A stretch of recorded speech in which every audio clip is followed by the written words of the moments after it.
Stories number 1. Aita for telling my stepdad that I am just as much related to my half-sister as he is. I 21F have two younger half-sisters who are 14 and 9. We share the same mom but have two separate dads. Me and my stepdad have always had a strained relationship. When I first met him, he treated me like an actual daughter and would include me in family events and spend time with me one-on-one. However, when my sisters were born, this all changed. He'd stopped spending time with me and even stopped letting me join in on family activities, saying stuff like, "You're too old for this," and "Why don't you go spend some alone time in your room?" At first it was just these sorts of things, but as I grew older he started reacting weirder and weirder to Mr. being alone with my sisters. Obviously I know there's a bit of an age gap between me and them, but I try my hardest to spend time with them and partake in their interests. I'd play video games with the older one and make slime and do crafts with the younger one. However, if my stepdad found out I was alone in a room with my sister, he'd get mad. He'd yell at me and force me to leave, which just always confused me because I wasn't doing anything wrong, and my sisters wanted to spend time with me. He genuinely made me feel like a creep. As I reached my late teen, I started to offer to babysit my sisters if my parents ever needed me to, but my stepdad would always flat out refuse. He would literally take my sisters all the way to my grandparents' house 2 hours away every time they had a date night, despite me always being home. Once while my stepdad was away on a work trip, my mom got me to babysit my sisters while she ran some errands but told me not to tell him or he'd go mad. Eventually I moved out when I turned 20, which means I see my family less and less, but whenever I go back I still try to spend time with my sisters and he still gets upset. I hit my limit about a week ago when I went to visit when I was sat in my 14-year-old sister's bedroom, having just genuine normal girl talk, nothing weird just about makeup, when my stepdad walked in and told me how inappropriate it was that I was in there. I finally snapped and told him that I was just as related to my sisters as he is, and had every right to spend time with my family. He got upset with this and left the house, and my mom is telling me I was a bit rude with my approach. Honestly, I don't know if I'm in the wrong and I shouldn't be trying to be close with my sisters, or if my stepdad is just insane. Sorry this was so long, I just honestly needed to get this off my chest. Also sorry if any of this is confusing. Edit. A quick edit to answer a common question. Me and stepdad used to argue a lot about normal teenage stuff, never physical or infant of the kids.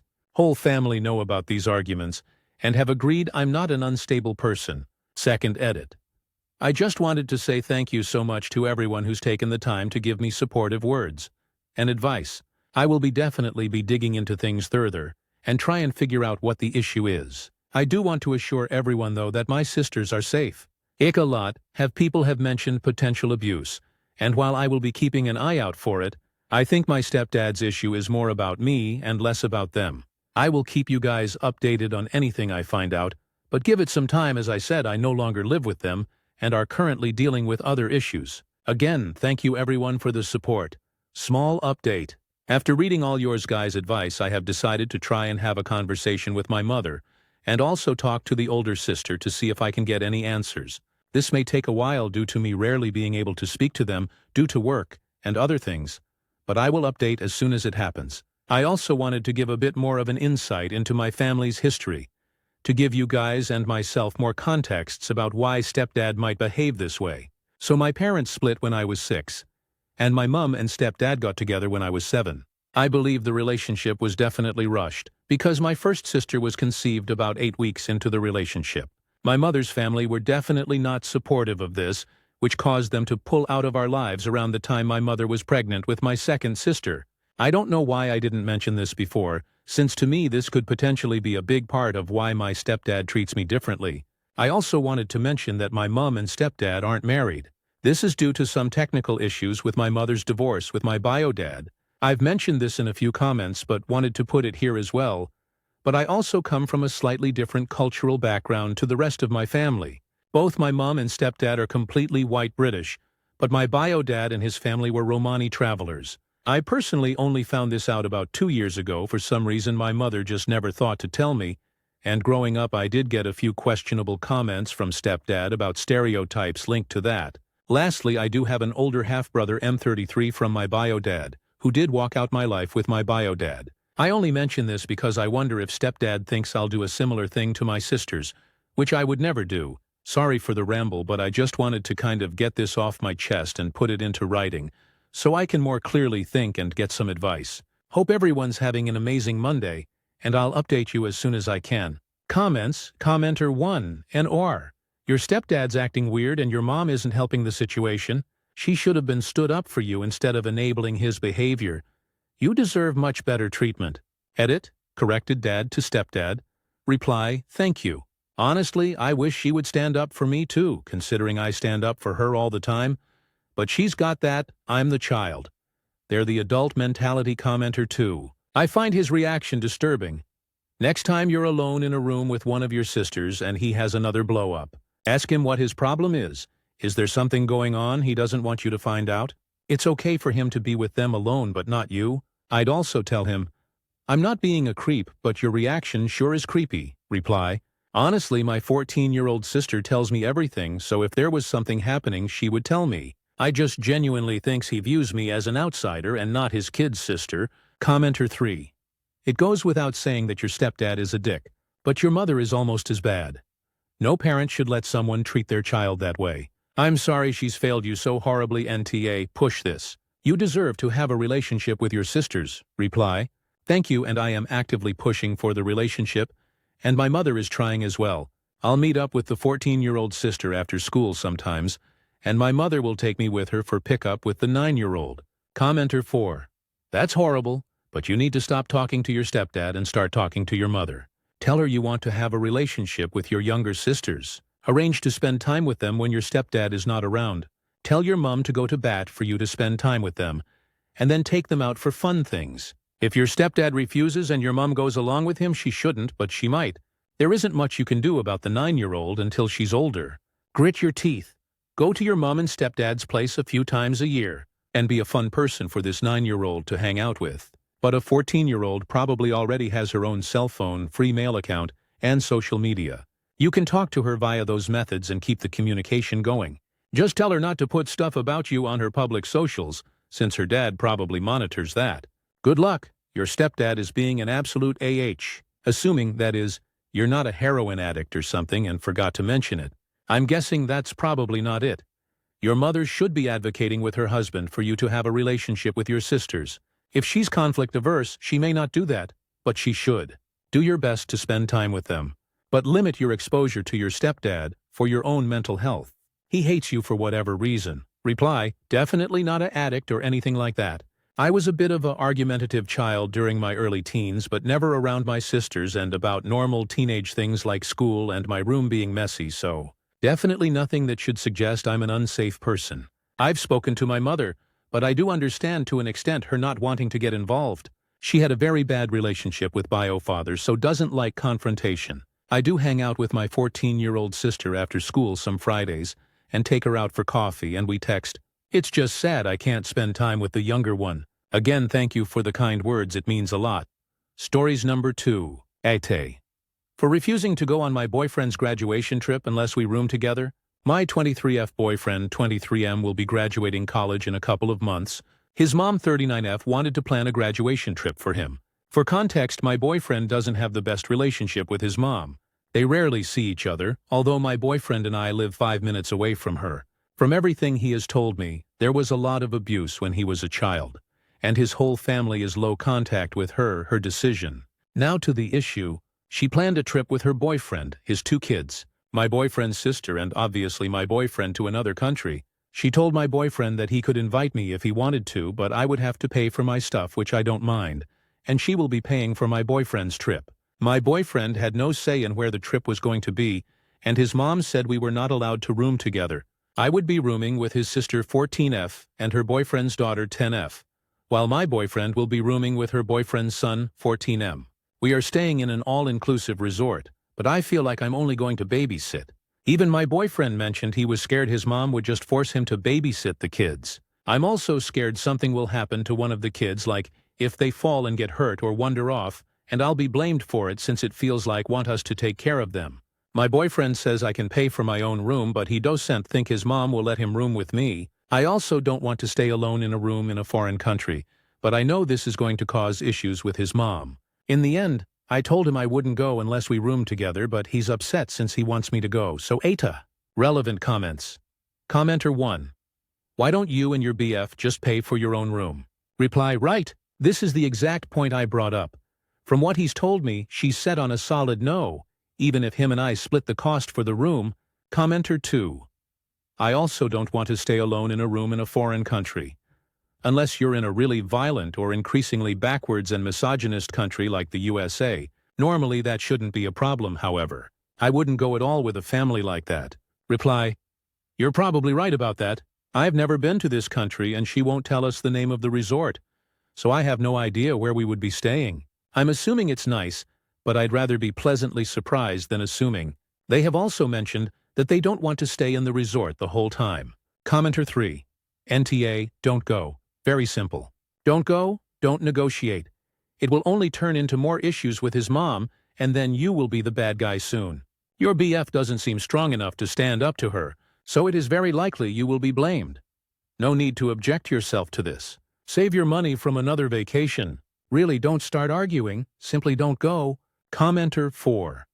And rethink the wisdom of involvement with a man who apparently can separate from his mom even though he doesn't like her. Reply, yeah, this is what I've been thinking about all day, but he doesn't see it like that.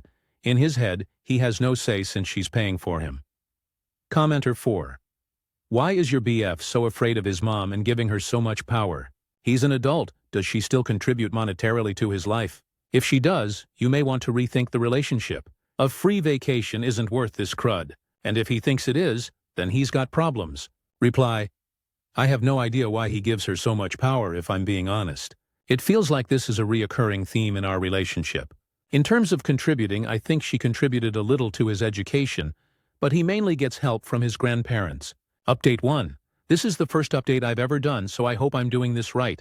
First of thank you all for all the advice. It has made me take a step back and think not only about this situation, but about my relationship. The day I posted this, I had a conversation with my boyfriend that snowballed into the worst fight we've ever had. He accused me of trying to convince him to not go on the trip, which isn't something I had even brought up. He said he wants to go since it's a free trip to a country he has never been to. He did end up telling me that his mom said no to us rooming together for the following reasons. We aren't married, neither are her and her boyfriend. We're too young. Because I said so, I spoke to my boyfriend last night, and turns out some of you that suggested she might be helping him with money were correct. She took out loans to help pay for his schooling. They're all under her name, but if she stops paying, he feels responsible for them. I also think she was helping him out with grocery money since he's part-time, so she's pretty much holding all of this over his head. He did end up asking her if he was going to babysit, and she answered the next day at 8 a.m. with, "Stop being so negative. Good night." He told me how childish and immature she is, but the truth is, I don't want to spend my life battling his mom. He promised me that I wouldn't, and that things will change when he graduates. But I'll believe it when I see it. Part of the reason I am even contemplating going is because I want to see what I'm signing up for, and if he is willing to stick up for me. If he isn't, then we're done. I won't waste years of my life on someone that can't even defend me. He did tell her that if I were to go, then I would book my own room reservation, my idea, since I don't want any surprises. She's now telling him he's blowing things out of proportion. They're supposed to talk tonight, and he's pretty angry about the whole situation. So I'll let you all know how it goes. So sorry for the super long update. Relevant comments. Commenter 1. He did tell her that if I were to go, then I would book my own room reservation. If you go and have to pay for your own trip, you are allowed to do whatever the F you want. The fact she is mad at you both because you want your own room kind of proves that you were right, thinking you were invited to babysit only. I wouldn't go, no, even to see what's what. You will only be miserable, and will now associate that country with that experience. Honestly, I don't think it's worth it. NTA reply, I agree. I think she confirmed that I was only going to take care of the kids. She just gave my boyfriend the name of the resort. I looked it up, and turns out that a child and a teen stay for free, but an adult has to be accompanying them in the room. It's a package, but I'm thinking that's what she wanted to do. Leave me with the kids that aren't paid to be there, and her boyfriend can have their own space. I haven't looked at the prices or compared it to how much she originally wanted me to give her, but I think you're right about not going. Commenter 2. Part of the reason I am even contemplating going is because I want to see what I'm signing up for, and if he is willing to stick up for me. You don't need to go to see that. You already know he won't stand up for you. Reply: I don't think I spoke much about my boyfriend's character. He's truly the best person I've ever been with. He's everything I want in a partner. But I know you could be right about this. I want to believe that he would stand up for me if it came down to it. But I also need to be realistic and consider how this situation has been handled so far. Commenter 3. Are you really going to waste the money to go and have your own room and still be pushed into babysitting? You know your BF isn't going to be allowed to room with you even if you pay for it. So why are you wasting the money to go to be put in the exact positions neither of you want to be in? You aren't going to get to have any alone time on this vacation. You aren't going to get long walks on the beach, or snuggly time in front of the fire. You aren't going to get any sort of romantical time with BF. You will both get to be the babysitters. And why would you go to dinner alone? This is a family trip. We eat together. Reply: Yes, I would much rather spend the money on a vacation for the two of us to enjoy. He did offer to pay for half of it yesterday. I forgot to mention this in the post, but either way, we're both students, plus the money I would lose from not being at work. I know he really wants me to be there, and I want to celebrate him. But I'm not convinced this is a celebration for him at all. Update 2. Thank you all for all of your advice and support. I really needed to hear some of it. Unfortunately, this isn't a good update. I am now essentially unwelcome on the trip. I wasn't outright uninvited, but that's how I interpreted it. My boyfriend talked to his mom yesterday as planned. From what he told me, she called me ungrateful, a brat, said that I am trying to make everything about myself as well as other things I don't want to think about right now. She said I was making up excuses to get a room alone with my boyfriend, which I was not. I have no reason to lie. I asked my boyfriend about me getting the separate reservation for my room like we had talked about. That's when he broke the news that she had already booked the rooms for 4 adults and 3 kids and it's not refundable. I'm pretty sure she did this on purpose to try to get me to accept her terms. I'm not sure if this is important to mention, but my boyfriend had invited me on the trip last week, and I had told him I wasn't sure. I told him to give me a couple of days to figure it out since my family member was in the hospital, and we weren't sure if they were going to make it. So obviously my priorities were elsewhere. She knew this and booked the reservation regardless. He started telling me how much he loved me. He told me he was done with his mom and wants to go no contact when we move, and that after he graduates, things will change. The trip is a couple of months after he graduates, so I asked him what he was going to do. He said he was still going since it's a free trip to a country he's never been to. I then asked him what was going to change, and he said that he had to go along with what she says because she's helping him. I was trying my best to understand his situation because although it might seem easy for me, I know there's a lot more at play. I asked him if I was uninvited, and he said no. His mom said I could go on the trip as long as I went along with what she wanted. I asked again if I could get my own room, and he said no because he doesn't want me to spend that kind of money if it's not worth it, and said that would cause tension, and since his mom had already booked the reservation, she would lose money. So her way or the highway. He knew that I wouldn't go along with this, so pretty much I can't go. He might invite a friend to go instead, but I don't know. Last night he said that he felt like there was no winning with me unless he doesn't go on the trip. If I'm being honest, I do feel betrayed by him still wanting to go on the trip after she disrespected me. But I'm also so tired and emotionally drained. I'm not sure if I'm valid for feeling like this. As of this morning, she has officially threatened to cut all financial support. He says he's at a point where he would rather not have her support than have to deal with this. I know that the reason she's doing this is because she's mad at me, and this is her way of punishing me. I'm sorry for the long and not so positive update.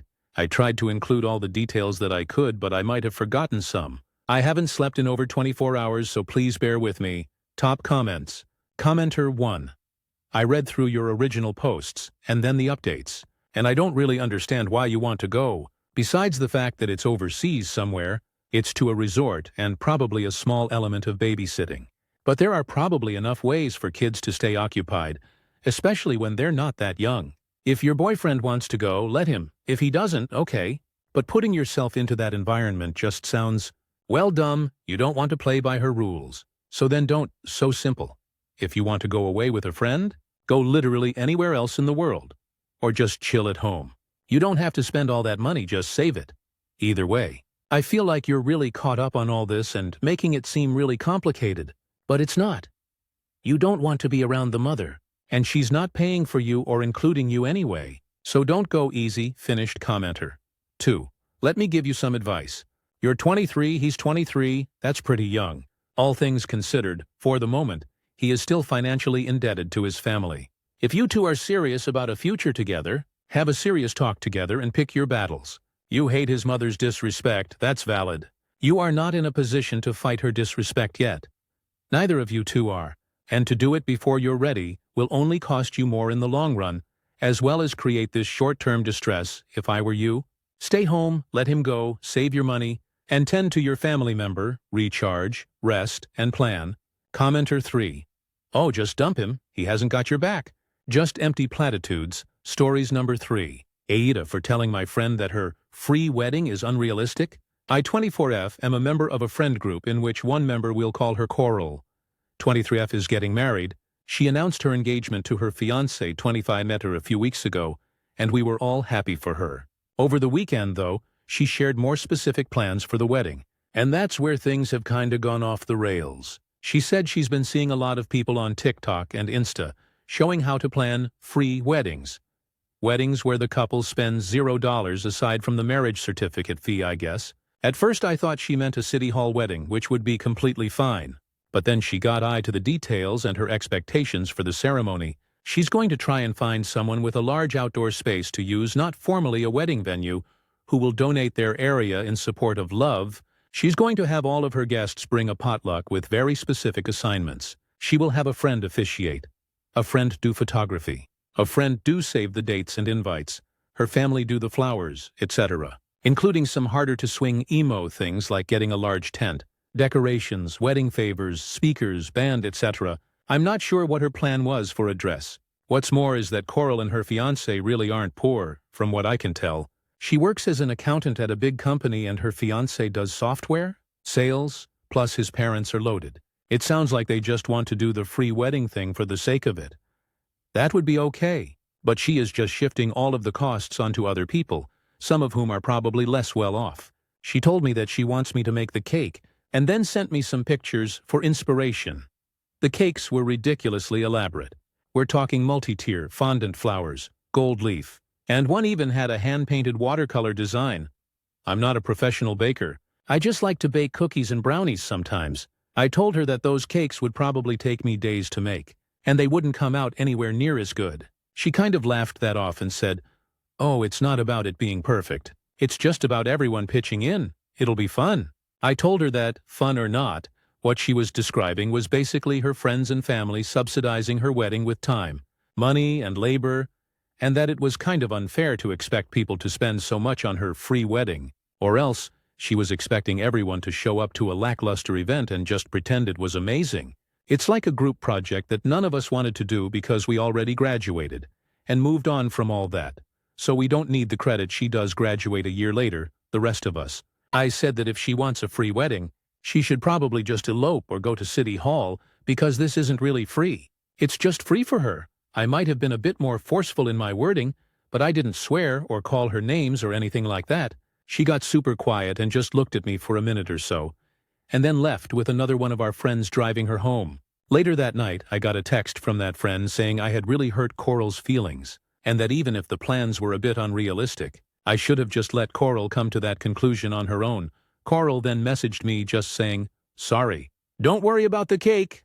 With no more context, I am feeling pretty bad now, especially since Coral was so happy and excited, and she never really said anything mean to me. Perhaps I should have just gone along with the cake, since she said she wouldn't be mad if it turned out badly.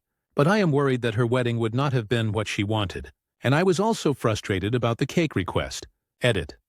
Honestly, I feel a bit bad now.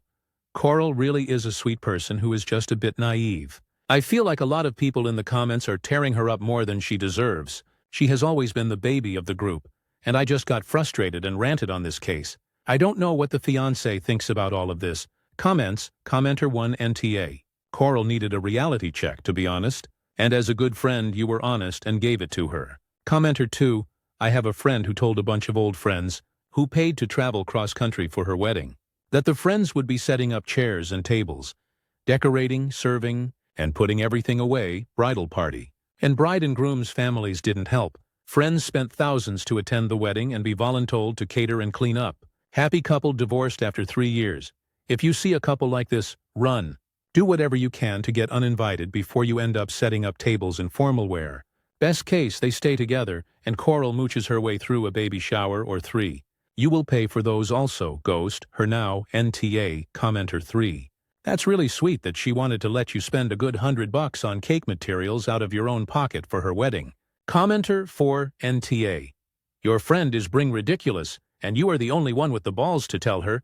Be happy she decided to not force you to do the cake. Stories number 4, Aita for telling a kid to shut up on the plane. Today I went holiday with my wife. We sat to our designated seats, and in front of us there were 3 kids with the mother sitting on the raw parallel to them. 2 of the slightly older kids, 10 to 12 year, were well behaved, but the youngest 8 to 9 year was such spoiled little monster, shouting and screaming if he would not get what he wanted, not listening to the mother to stay quiet, or in his seat for taking off, pressing on the seat in front of him with his legs and so on. I was quite irritated and appalled by such bad behavior, and just looked at my wife with my eyes in disbelief since the mother tried to keep him under control. The flight took off, he got his iPad and watched cartoons. I had my headphones on and fell asleep, but as the plane landed quite far on the landing strip, we had quite a while to wait.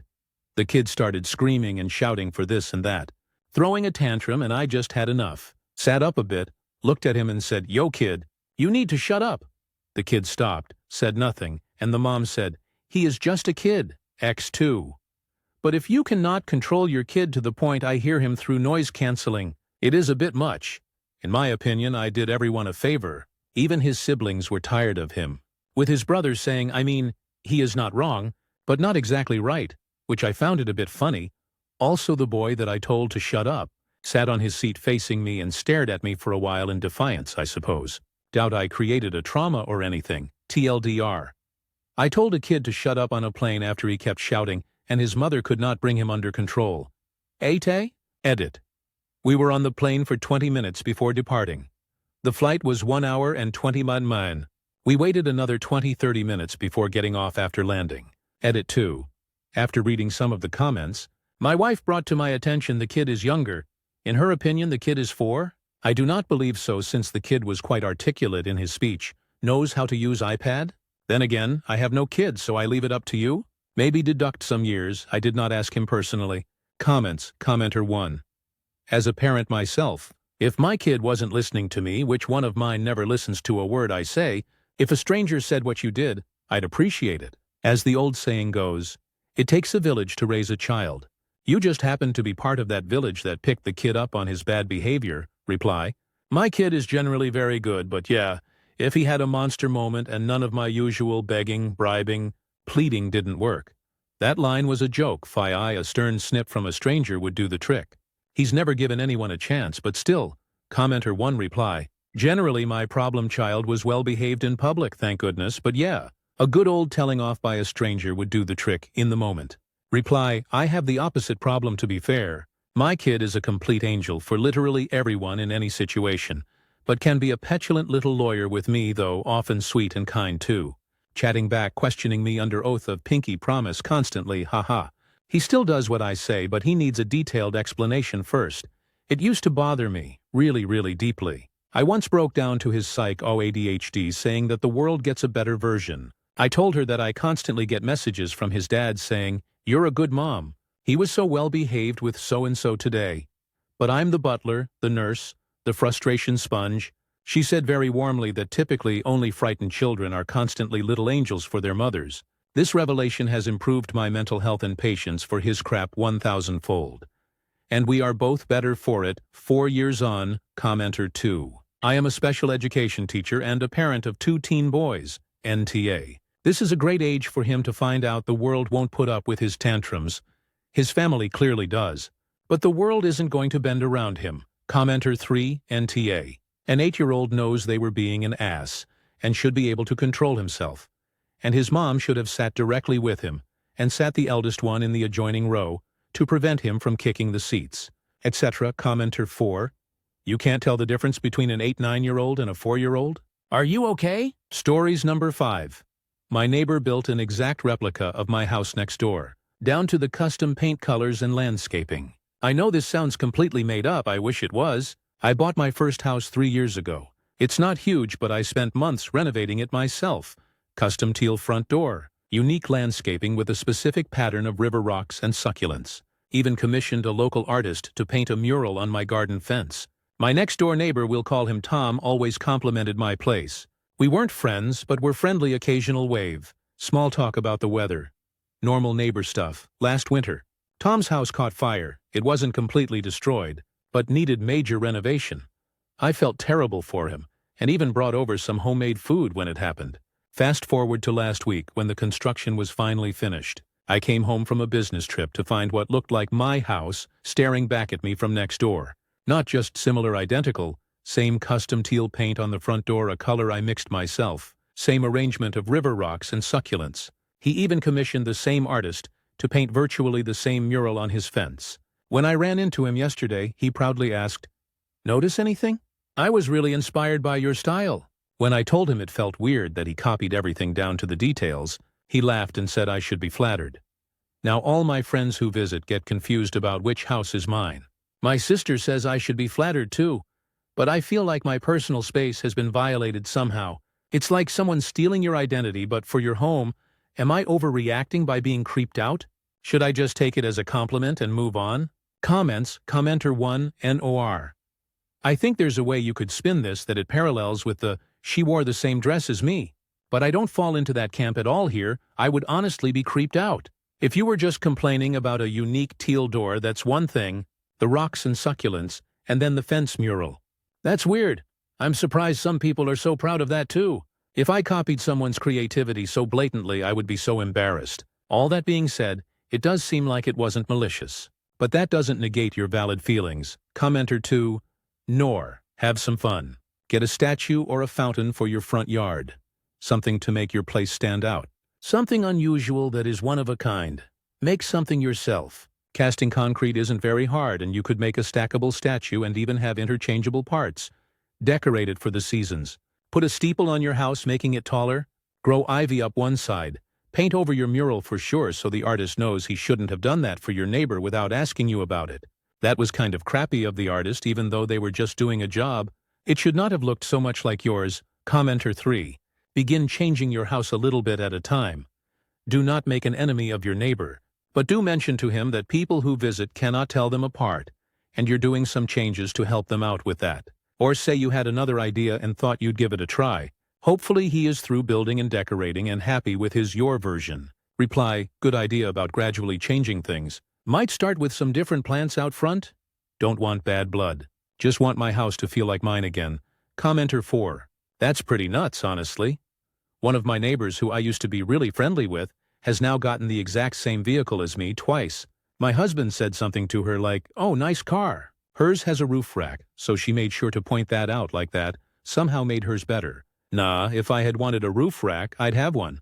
It's easy for people to say you should feel flattered when it's not happening to them. Mine is just a vehicle, and it's a lot easier to copy, and I'm still annoyed. Building the exact same house is pretty freaking creepy. I know you probably don't want to, but you could pretty easily change your front door color, so at least you could tell your friends mine is the one with the yellow door or whatever color. This would also make a point to your neighbor that you aren't flattered. I'm sorry this is happening to you. Stories number 6. I sometimes pretend to get fired when customers scream at me, and it weirdly makes me feel better. So I'm in college and work weekends at this little diner near campus. Most of the regulars are chill, but every now and then, you get someone who just shows up looking for a fight. It's always over the dumbest stuff too, like they'll explode because their toast is too crispy, or their coffee isn't boiling hot. One time this older guy completely lost it on me over how his eggs were cooked. I couldn't do anything about it. They were literally fine, but he wouldn't stop yelling. My manager, who's about my age and also a student, stepped in and just goes, "That's it, you're fired." I played along, took off my apron, started fake begging like, "Please, I need this job. I'm paying my way through college. I can't lose it." He stayed stone cold. The guy who was raging instantly panicked and started saying, No, it's not that serious. Don't fire them, it's fine." He went from furious to apologizing in about 5 seconds. We've done it a couple more times since then when people come in acting like complete monsters. Every single time the angry person backs down. It actually feels kinda satisfying watching them realize their meltdown might actually have consequences for someone just trying to survive. I told some friends about it, and they said it's messed up because those people probably go home thinking they cost some broke college kid their job. But I don't feel guilty. If you can't treat workers with basic decency, maybe you deserve a little wake-up call? That's all, just needed to get that off my chest. Commenter 1, works out for all parties. I see nothing wrong. Commenter 2, LMAO, that's genius, honestly. If a little theater makes rude people chill out, then I'd call that a win. Commenter 3, this is terrific, please keep doing it. You should double down by hanging a X days since somebody was fired sign and have the manager flip it back to 0. Stories number 7. My farm became the place where everyone sends their unwanted pets. There's that cliche parents tell kids when a pet goes away. They say it went to a farm upstate. Usually it's a soft way of saying the animal passed away. But sometimes they really do mean a farm. What I didn't expect was that I'd become that farm in real life. I live in northern Pennsylvania, on a patch of land I inherited from my parents. It's a modest little farm, nothing glamorous. A red barn that's been standing since the 60s, a creaky porch that badly needs repainting, a field that butts up against the freeway. Trucks roar past day and night, but otherwise, it's quiet here. I've always liked the solitude, but somewhere along the line, people decided my farm was the place to dump their unwanted animals. It started small, years ago. A neighbor asked if I'd be willing to take in some chickens his kid didn't want anymore. "They're good layers," he said, handing me a box that squawked and rattled as if the birds already knew their fate. I agreed, thinking it was a one-off. But then the trickle turned into a flood. At first folks knocked on my door. They'd say things like, "We just don't have space for him anymore." Or, "The kids lost interest." Sometimes they'd spin a story about moving cross-country, or how the landlord suddenly changed the pet policy. I'd nod, smile awkwardly, and say yes, because the thought of turning away a living creature sat heavy on my chest. But then people stopped asking, they just started leaving things. I've sat on my porch with a coffee in hand and watched as cars slowed near my fence. A door creaks open, and suddenly, a box or crate is tossed into my field. Sometimes it's a dog bolting out of a pickup bed. Once it was a goat literally shoved out of the back seat of a minivan, while 2 kids laughed hysterically. The car speeds away, dust swirling in its wake, and I'm left running across the field to scoop up whatever bewildered creature they abandoned. At this point, I've taken in over 200 animals. Some are ordinary chickens, rabbits, goats, sheep. Others are more unexpected. Llamas, an emu, 2 rheas, a pair of alpacas that spat at anyone who came within 10 feet. Somebody once left a pair of capybaras, which was surreal because I didn't even think you could legally own them here. One time a cardboard box showed up with a raccoon kit inside, not even weaned. Another time a family dropped off a baby deer, saying, "We thought it'd be cute, but it keeps crying all night." I didn't even know what to say to that. There are dogs and cats too, but most of them I send to shelters, because they don't mix well with livestock still. 2 dogs and 2 cats have become permanent fixtures. One of the dogs, Daisy, follows me everywhere like she's my shadow. The other, Max, has become the unofficial farm guardian, barking anytime someone tries to sneak onto the property. I don't advertise, I don't post online. I never asked for this, but somehow it just keeps happening. I think it's because my farm is visible from the freeway. People driving past see open fields, a barn, maybe some livestock wandering around, and think, perfect. A farm where my problem can disappear, and it's not all bad. There's something peaceful about watching a bunch of mismatched animals coexist. Chickens dart between the legs of llamas. The goats climb on old tractor tires. The alpacas graze lazily in the sun some mornings. The cacophony of sounds is so absurd, bleating, honking, clucking, barking, that I can't help but laugh. But it's not easy. The expense of feeding this many mouths is crushing. Grain, hay, vet visits, fencing repairs, it all adds up. And some animals come sick or half-starved, dumped here because their owners couldn't or wouldn't care for them. I've buried more animals than I want to admit. Little mounds of earth behind the barn that I try not to look at too long. Last winter, I spent nearly every night in the barn with a space heater running, trying to keep a sick alpaca alive. He didn't make it. I sat on a hay bale with his head in my lap as he went still, and I swore I wouldn't take in anything else for a while, but then spring came, and a minivan showed up with 3 guinea pigs and a hamster in a plastic tub. The kids waved cheerfully as their parents drove off.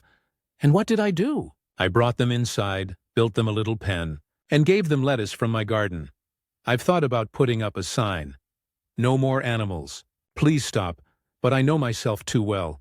Even if someone left a box at midnight with something clearly dying inside, I'd still pick it up, I'd still try, and so, I've accepted that this is my role now. I'm the farm upstate. The mythical place where pets go, except it's not mythical. It's me, my porch, my barn, my fields, my time, my wallet. It's exhausting, heartbreaking, sometimes even infuriating. But when I look out and see a bunch of misfit animals finding a second chance, even if only for a while, I can't bring myself to wish it away. Maybe someday, I'll burn out completely. Maybe I'll finally say no. But for now, I'll keep showing up. Because someone has to. Stories number 8. Aita for not wanting my boyfriend to factor my son's survivor benefits into our new household budget. My 38F son, 15M, receives $1,100 a month in Social Security survivor benefits from his late father, who passed away when my son was 5. My boyfriend, 40 USA, and I have been in an on-again, off-again relationship for a long time. Things have been good recently, and he's proposed. We're planning on getting a house together. I have my son, and he has 3 children, but only one of his kids would be living with us full-time. The house we are looking at is $20,500 a month. My boyfriend's proposed budget is for him to pay $950, for me to pay $950, and for us to use $600 from my son's check for the household. He suggests we can then put the remaining $500 from the check into savings. My current practice is to give my son half of his check, $550, for his personal use, and save the other half for him. I think that since he's almost 17, he should have some control over his money. My boyfriend disagrees completely. He thinks that since we are going to be a family, all the money should be pooled together for shared expenses. He thinks I'm wrong and selfish for not wanting to include the survivor benefits in the main budget. We've been going back and forth on this, and I'm feeling incredibly uncomfortable with his expectation.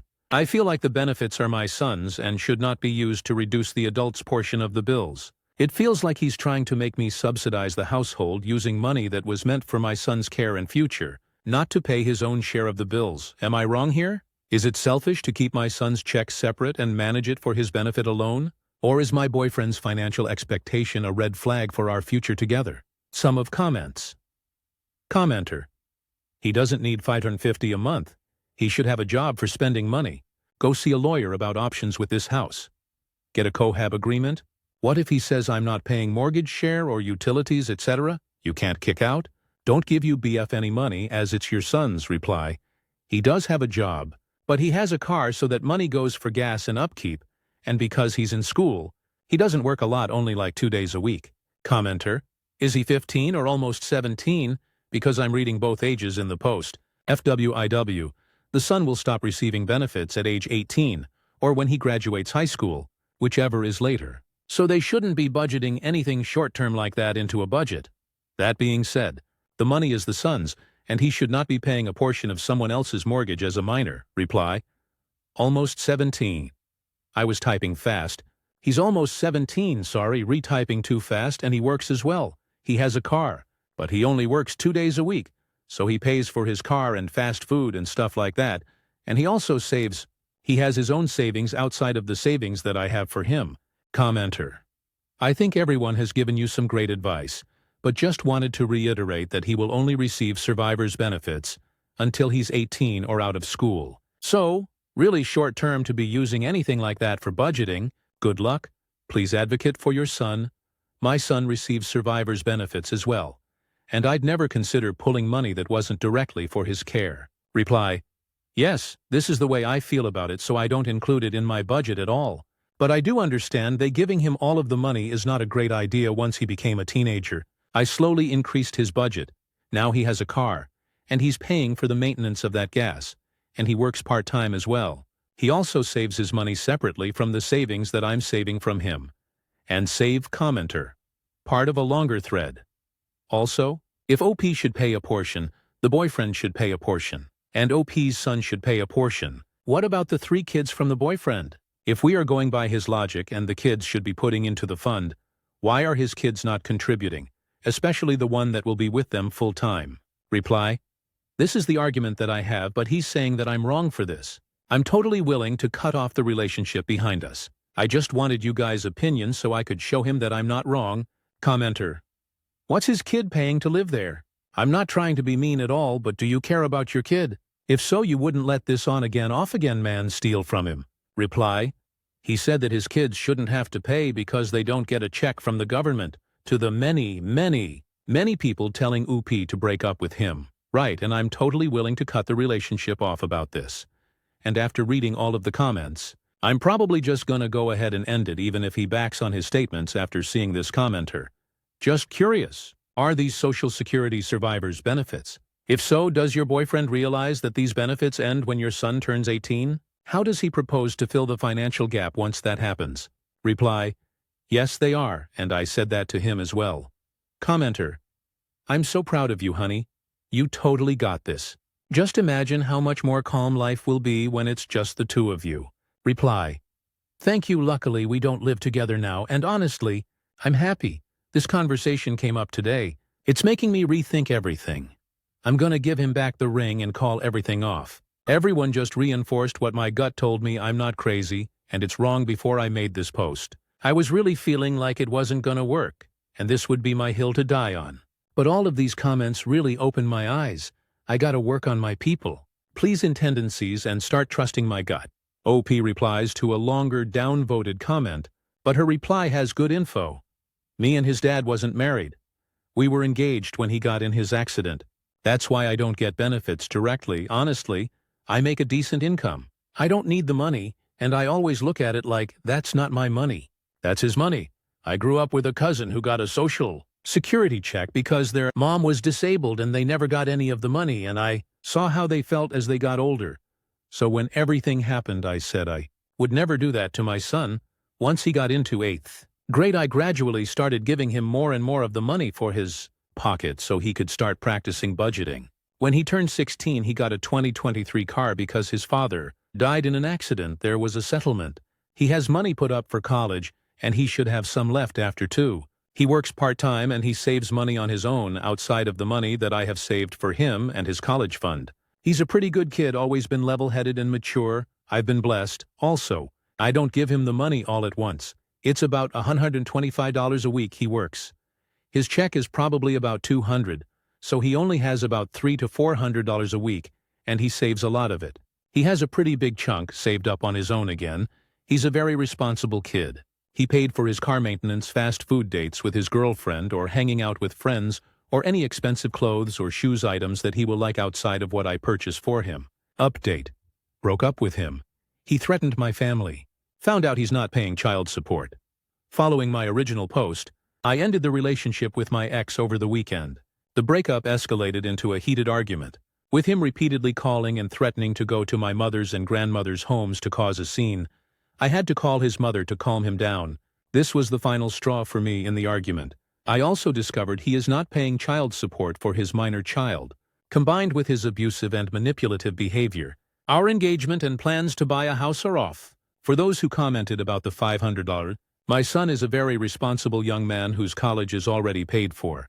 He has a car and a part-time job, and saves a significant portion of his spending money. The issue was never about the amount, but about my ex's manipulation regarding our finances to gain control. I am now focused on my and my family's safety. I have blocked all contact and am documenting all threats in case legal action is needed. Thank you for your support. I am choosing my well-being and finally feel a sense of relief and strength. Stories number 9. Aita because I won't go to my dad's house during mom's custody weeks to check in on his pregnant wife. I think my dad's being an about everything, but I want to be sure people don't think I'm one too. My dad cheated on my mom with his wife Lou. They had an affair for 4 or 5 years or something crazy like that. Lou was engaged to someone else when she was having the affair with my dad too. And Lou got pregnant, which is why they told my mom and Lou's fiancé. They thought Dad was the father of Lou's kid, but he wasn't. Lou's ex didn't want to be involved in the baby's life after his life imploded. So my dad adopted Lou's baby and raises her as his kid. Dad already has me 16F and my brother 19 from his marriage to Mom. We don't like Dad after everything that happened. He chose her over us a lot during the affair because times he said he'd come to my shows or my brother's games he would miss them. He wasn't around on weekends to see us either. He covered by saying he was working extra hours now and needed to because things were getting so expensive. Mom believed him too.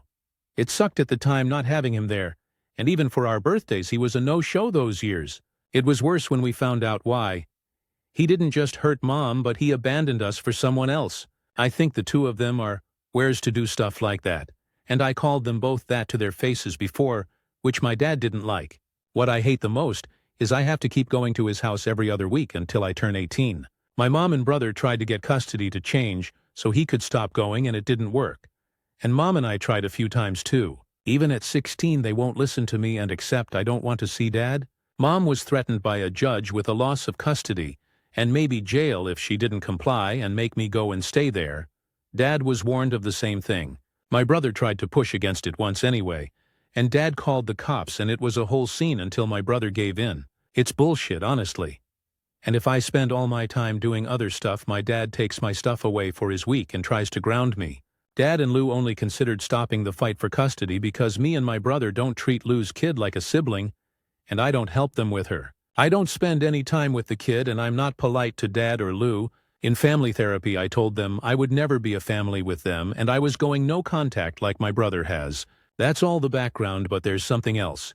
Lou has epilepsy and she's pregnant, and there have been some issues since she got pregnant this time, and she had to stop working and take it easy. And they have a nurse that checks on her and Dad calls, but Dad said the nurse don't come often enough for him, and he wants me to check on Lou and make sure she's okay, and I refuse to do it. On Mom's time he can't make me, but even on his time I just stay out after school. My dad told me it was dangerous to have nobody checking on her, and I told him I didn't care, and he was asking the wrong person to care. My dad said I can hate them but should want them alive and healthy, and so I don't go. Does that make me TA? For people who ask, my brother doesn't go either, and he was asked too. Comments, commenter 1. If your dad has time to sends you loads of texts telling you to check on his wife, he could just call her himself and see for himself that she is fine. Ask him why he's texting you rather than calling her. You could go a step further and then ask if he is too busy to call her because he's cheating on her. Keep repeating it to him that he must be cheating again because that's why he was never around before. You could also mention it to his wife that he's probably cheating. Tell her she knows how he does this. He skips out on his family to cheat and claims he's busy with work. I'd also point out to your dad that your time with him is to see him, not to babysit his wife or his kid. If he isn't at home, there is no point in you going to his house at that moment, because the point is to see him and he isn't there. Why do you have time to text me but no time to call her and check on her? Are you cheating again? Commenter 2. You are a child. They won't even allow you to make the decision about how much time you spend with your father. Why on earth would they then decide you were responsible enough to care for a pregnant woman with a high-risk pregnancy and other medical concerns? NTA, reply, Dad said I'm old enough to know how to call for an ambulance and to get her help if I see her having a seizure. Commenter 2. Reply, if you are responsible enough for that, then you should be responsible enough to choose not to visit. If you are not mature enough to choose not to visit, then you are not mature enough to care for her, or deal with the possible trauma of something going wrong with only you there. He doesn't get to have it both ways. Either you are mature enough, and therefore shouldn't have to visit if you don't want to, or you're not mature enough, and therefore shouldn't have to care for his affair partner. Commenter 3, NTA, I would see if your mom would challenge the custody again whenever possible. And maybe a different judge will have a different view on you, choosing which parent you want to spend time with. I'm not sure if that's how it works, but I'm hoping. I'm sorry you are going through this. If nothing can be changed, just hold on to the fact that 18 is not far, and soon enough you will never have to speak to them again. That lady is not your responsibility. She is your dad's. He has no right to put that on you. Reply, we've seen more than one judge. It didn't make a difference because the judges don't have to listen to us as minors. There's no age like there are in other states where they take our wishes on board. It's very optional. Commenter 3. Reply, that's ridiculous. You'd think the judges would want to hear from the people they are making judgments for. I'm not surprised though, either way, you've got this. Seems like you're doing fine avoiding them as much as possible. You'll be free from them before you know it. Reply, I don't think they care much. Looks like they have what they think is right and don't like being challenged on it. When you do it, pisses them off. What sucks is there are some states that let 12-year-olds decide, and at 16, I can't even get my wishes considered. Commenter 4, please keep all the texts from Dad. Family court should provide you with an attorney. See what the attorney thinks the judge will think about the situation now. BTW, request a different judge than you had previously. Commenter 5, your dad is either stubborn AF or utterly deaf. I don't know how he doesn't understand at this point that you want nothing to do with him, his affair partner, and their kids. You've made that abundantly clear. You are NTA. She isn't your responsibility. Reply. He's arrogant and thinks he can win us back, and that we love him so much we'll do whatever to keep him. We could tell him 1,000,000 times how much we hate him, and he'd still expect us to help. Stories number 10. Am I overreacting? My 24F fiancé 26M gambled with my grandmother's engagement ring, so I called off the engagement. So I've been with my boyfriend, now fiancé, for 3 years. He's wonderful in a lot of ways. Kind, attentive, makes me laugh. We've been talking about marriage seriously, and I knew a proposal was coming because my mom accidentally let it slip that he asked her about my grandmother's ring. It's a family heirloom, a delicate Art Deco diamond band that has been passed down for 3 generations. My mom gave it to him to hold on to until he proposed. Fast forward to last weekend in July. He goes out with his buddies for poker night. Nothing unusual, but he came home late, and I noticed something shiny in his pocket when he threw his jeans in the hamper. I pulled it out, and to my absolute shock, it was my grandmother's ring. I confronted him right there, and he admitted he's been bringing it to poker nights for luck. He said it started as a joke. His friend called it the engagement talisman, but then he swore it actually helped him win. He promised he never bet it, just kept it in his pocket. We were able to work it out over a few weeks, and he promised he wouldn't do it again. He even stopped going to poker weekly and now only goes once a month. About a month or so after this, he finally proposed with my grandmother's ring, and I said yes. Then came our engagement party. We're celebrating, everything is perfect, until one of his friends makes a joke about how my fiancé almost had to propose with a Cracker Jack ring. I froze. When I pressed him later, my fiancé finally admitted that months ago, he actually did gamble the ring and lost it. He only got it back after weeks of playing until he won it back. So not only did he risk my grandmother's heirloom, but he lied to me when I confronted him. He let me believe we had worked through it, when really, he was hiding the worst part of the story the entire time. Now I feel like the proposal itself is tainted, because all I can think about is how that ring was sitting on someone else's poker table.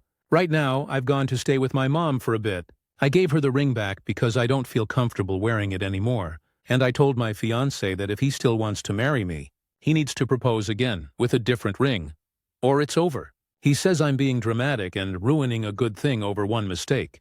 But I can't shake the feeling that this was more than just a mistake. It was reckless, disrespectful, and dishonest. So, am I overreacting by making him get a different ring, or is this a fair boundary after what he did? Comments. Commenter 1, ooh, saying you are being dramatic instead of taking accountability is so frustrating. He made an objectively horrible choice, lied about it, and got caught. You were understandably hurt and he's dismissing your feelings. Really consider if that is a person you want as your partner, teammate, person, through all the tough times ahead, regardless of if he comes through with another ring. Reply, that comment from him is the sole reason I packed up and left. If he had just taken accountability from the beginning and been completely honest, maybe we'd still be engaged. Commenter 2, Nor, but way underreacting. A different ring won't matter. Your guy has a gambling addiction and he'll be selling you and everything you have down the river to pay for it. You need to dump this guy permanently or be prepared to claw your way out of the smoking wreckage he leaves you in down the line. And please do not have kids with this man or anyone like him. It's not fair to them at all. Source: child of an alcoholic and enabler. I'm still dealing with the trauma scars decades later. Commenter 3, definitely Nor. And personally, I can never be with someone who is into gambling. You never know when it can turn into addiction, and when it does, it will destroy you, mentally and financially. Commenter 4, so, he lied and calls you dramatic, but also, either he has completely crappy friends, or he has a gambling problem, or both. Are they just playing at a friend's house? Why aren't they doing the normal thing of playing for matches, sunflower seeds, or nickels, if their fragile masculinity demands its money? Why did he have to play for weeks to win it back? Did one of his friends have it? Why did the friend not just return it? Was the pot so big? And do they play for such big sums that they were risking your heirloom, your relationship, and their friendship over it? Tangentially, how accurate is your understanding of your ex-fiancé's finances? Does he have other gambling debts you don't know about? Are you scrambling to pay all bills while he's throwing hundreds or thousands away on the poker table? Lastly, I find it massively disrespectful towards your family. Of course, it's easy for him to say you're overreacting. The ring means nothing to him. Reply, yes. He lied and called me dramatic, which honestly is what upset me the most. along with his total lack of accountability. They play at a friend's house. The same friend who actually won the ring and later tipped me off. He's been my fiancé's maybe soon-to-be ex's best friend since high school, and we all went to college together. The games aren't usually high stakes. They play with small sums, usually $100 or less, and the winner typically just covers beer or food for the night. It's basically their in-place of going out to bars tradition that started back in college.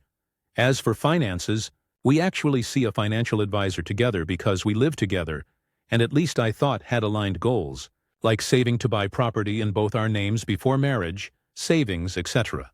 And yes, the fact that it wasn't just any ring but a family heirloom makes this even worse. According to his friend, he bet it so casually, like it was nothing. That's what really stings, commenter 4 reply, $400 a month back when he played weekly seems like an expensive hobby. I'm glad there are no hidden debts that may come out to bite you, but it increases my worry over the character and morals of the friend group that they didn't return it to him sooner. How many of them have won the pot that your grandmother's ring was in? Teasing him he'd need a chewing gum ring to propose to you? Reply, after your last comment, I reached out to his best friend, the one who actually won the ring. Let's call him Kai 25M. He told my fiancé he shouldn't be gambling with my grandmother's ring. Kai knows how important it is to me, having been around when my grandma passed. He explained that once the ring was in his possession, and after a few of the guys they weren't as close with had left, he tried to reason with my fiancé about even having the ring there at all. Apparently the talisman joke was my husband, not his friends. My fiancé insisted on trying to win it back, even though Kai repeatedly told him to take it home. Put it on my finger, or at least put it away. Kai said he had to wait to bet the ring a few weeks because other people were there. Guys from work who didn't know how important it was to me and my family. So he had waited until it was just the 5 that have been playing for years. They all know how important the ring is to me. From what it sounds like, my fiancé let his pride get in the way and was trying to impress the other guys. And honestly, that makes me seriously question his character and decision-making. Stories number 11. My 51 nephew 12 caught stage fright that prevented him from playing piano in church, but received permission to try again from the youth pastor. His dad won't allow him to play though. I'm writing this regarding a situation that happened at church surrounding my 12-year-old nephew and a situation he told me about over the phone. Every few months, his church has something called a Youth Sunday, where the youth pastor gives the sermon to the adults, and the youth band do the worship to give the regular worship team a break. The youth also do the church announcements and pass tithe baskets, and someone usually sings a song as the baskets are passed. That person was going to be my nephew on 6/15 who was going to play a worship song on piano, and this would also be his first time playing in adult service. He is not a part of the youth band, but he's taken piano lessons for a few years. He's played in recitals, but never for as many people as their church who has 2 services with over 1,000 capacity. But when was about to play, he got nervous and started crying on the piano bench. One of the youth leaders went over to try and comfort him, but he couldn't muster the energy to try after crying, feeling embarrassed. The church was supportive and even gave him a standing ovation as the leader led him off stage. And my 12-year-old nephew called me last week to vent about the aftermath. During the week, he was angry and motivated to try again when the next Youth Sunday happened, and he even gained permission from the youth pastor to play the same song next time too. But the reason he called was because his dad said no after he relayed what the youth pastor said, and it's caused arguments between his parents because his mother thinks he should play. He said he and his mother were trying to convince him, but that he wasn't budging. And while I'm not a Christian anymore, I was raised religious. I can see the potential of an unspoken testimony when a kid overcomes his fears while potentially inspiring others. And I couldn't understand why my brother wouldn't support it. I decided to call him to understand his reasoning, and he explained he said no because it wouldn't be about God anymore. He said that his redemption should be somewhere else, like a recital that's not connected to the church. But when I tried to explain how he should be proud of his kid's motivation, he reiterated that church wasn't the place. But when I argued that the point of church was literally redemption, I also told him that others could be inspired by his son's perseverance, but he said I didn't understand and that it was none of my business. I also told him how crazy it was that I had to try and convince him to support his son, but he wouldn't budge. I agree it's none my business, but I can't understand not wanting to support your son over some self-imposed nonsense when the youth pastor supports it too.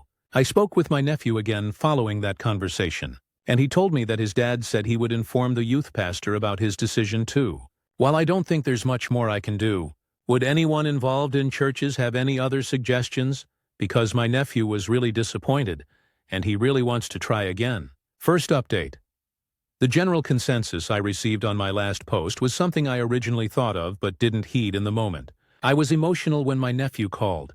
He reached out to me because he couldn't get through to his parents, and I felt obliged to at least call my brother. But when people said that I was wrong to do so because it was none of my business, I was reminded of how I pushed past that thought to overstep due to my emotions. For that reason, I decided to call my brother back to apologize for telling him how to handle his family. He didn't ask for my opinion, and that was wrong of me. But when we spoke again, his tune changed from the first time when he opened up to me a little more. After I apologized for trying to insert myself into his business, he said he appreciated it, and that he thought about our conversation and wanted to clarify a few things. He said he understood my urge to call him in hindsight. His son called me about a situation that wasn't my business. So in doing so, he said he made it my business, and for that reason he wanted to clarify. He said he spoke to his son about talking to others when mom and dad say no, something he said all parents consider disrespectful. Going to someone else after a parent makes a decision like asking mom for ice cream after dad said no.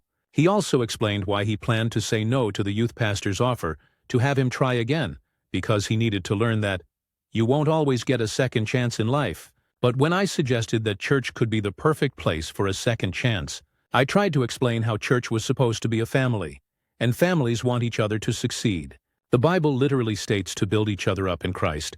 1 Thessalonians 5:11. And what better place to allow God to use his son's perseverance as a testimony to inspire others? Years ago, there was a Christian movie from the Veggie Tales series about Jonah and how God gives second chances. And I told him that that was all his son was asking for. But he reiterated how church wasn't the place because church is supposed to be about God. But when I asked why the youth pastor gave him permission if it wasn't in God's will, he said the standing ovation his son received out of support made him upset. Something he didn't say during our first call. When I asked why, he said his son didn't deserve the standing ovation because he didn't play, and he compared it to a participation trophy. He also said it was embarrassing because a few people came over after church service to encourage his son and tell him to try again next time. I tried to reason that they gave him the standing ovation because they wanted to encourage a young person in the congregation. But he said he wouldn't learn if there weren't consequences, and being told a few days later at youth group that he could try again wasn't how life usually works. So he said he was going to talk to the youth pastor, and that was pretty much it. I told him that I respectfully disagreed with his position, but that I wouldn't call him about it again because it was none of my business technically. What I did suggest was getting another opinion from someone in the church before talking to the youth pastor, but he said that there was no need. He thanked me for calling him, and that was pretty much it.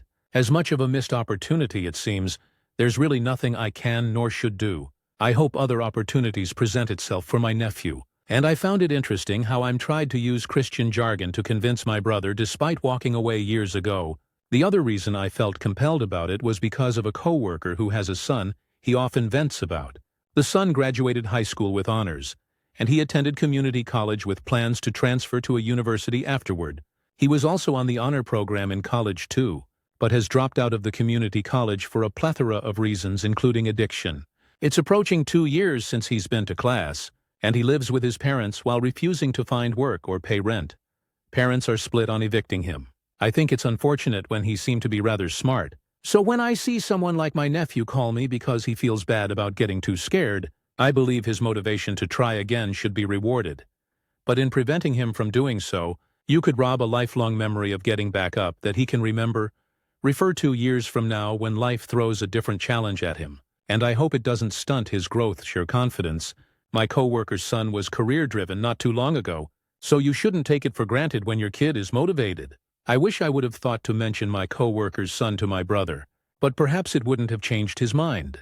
Part of me feels like the embarrassment he mentioned could be a driving factor behind his decision, but I hope he doesn't value it more than his son's best interests. Second update. There are 2 reasons I'm making another post. The first is that my nephew informed me over the phone that my brother spoke to the youth pastor and requested he'd be removed from July's Youth Sunday lineup where he would have performed the same song while the tithe baskets were being passed.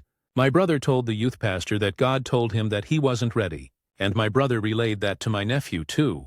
He also said that he needed more time to not rush back into it according to my nephew. The youth pastor complied, and removed my nephew from the July lineup, although he said he could try again during August's Youth Sunday if that was better. I tried to encourage my nephew when he called, but I want to explain something before going into detail. I received a lot of DMs stating that the people who commented on my original post were wrong to tell me that my nephew was none of my business. A parent even said that they hoped extended family would hold them accountable if they were screwing up. In hindsight, I was wrong about a few things. Yes, my brother's family is his personal business. But when a child reaches out for help regarding something that isn't inherently wrong, you have the responsibility as an adult to tell him to listen to his parents if what they're saying is correct, or reach out to hear the parent's side if not, so long as it isn't a confidential abusive situation. In my nephew's case, I can't see the downside of the church's encouragement along with the chance for a lifelong memory of redemption. The youth pastor even approved the opportunity to try again. But my brother spun some nonsense about God to change his mind as an excuse for his insecurity. I find it hypocritical when my brother's embarrassment overrode the youth pastor's decision to let him try again. Does the youth pastor not hear from God too? Or only when my brother deems it convenient? The other reflection I had was this. By denying my nephew the opportunity to try again, he is undermining the very basis of Christianity when he said he needed to learn that you don't always get second chances. If humanity didn't get a second chance after eating from the tree of good and evil in Genesis, we all would have been destined to hell according to Christianity for the first sin ever recorded. The only reason humanity wasn't was because God sent Jesus into the world to give people a second chance by dying on the cross for their sins. So by denying his son a second chance in the house of God no less, he is undermining the very basis of Christianity, and especially when a youth pastor approves it. Regarding the call I had with my nephew, he's had a change of heart since our first call. When he asked my brother if he could play in August's Youth Sunday, my brother told him no, and when he asked how long, my brother told him until he said otherwise. So for that reason, along with arguments in their home, my nephew doesn't want to play piano in church anymore. And when he told my brother, he agreed, and said that the focus should be on God in church and nothing else. My nephew also said he was tired of the yelling that happened during their arguments, and having to wait for invisible deadlines from his dad. And given all the BS he's had to go through, I don't blame him for no longer wanting to play there with a dad who constantly moves goalposts. Even his mother, who was originally open to trying again, has come around to his father's side. When I spoke to my nephew, I tried to encourage him to bring that same motivation to other areas of his life, including the next time he gets to play at a recital. I told him I'll try to attend the next one. I also reinforced that he did nothing wrong. Adults get stage fright too, but strength is how you get back up. I even gave a sports analogy about how many players are sometimes denied of second chances, only to prove those deniers wrong. Elsewhere, Peyton Manning wasn't given a chance to come back from the neck injury with the Colts, and was released, only to join the Broncos and win a Super Bowl following some MVP-level seasons in Denver. I also promised to do something fun the next time I see him, like ice cream or a movie if he wants. I only see his family for the holidays due to distance, but I'm considering taking time off to see him sooner to cheer him up. He could use a distraction in the best way. And I even considered purchasing the new Nintendo device, although they're out of stock at many places I've checked. I would appreciate other ideas that could hopefully cheer him up. Regarding my brother, I debated calling him because I felt I had to say something and let him off easy when I apologized for reaching out on my nephew's behalf after heeding bad advice. However, I chose an email because it's easier to organize thoughts on paper.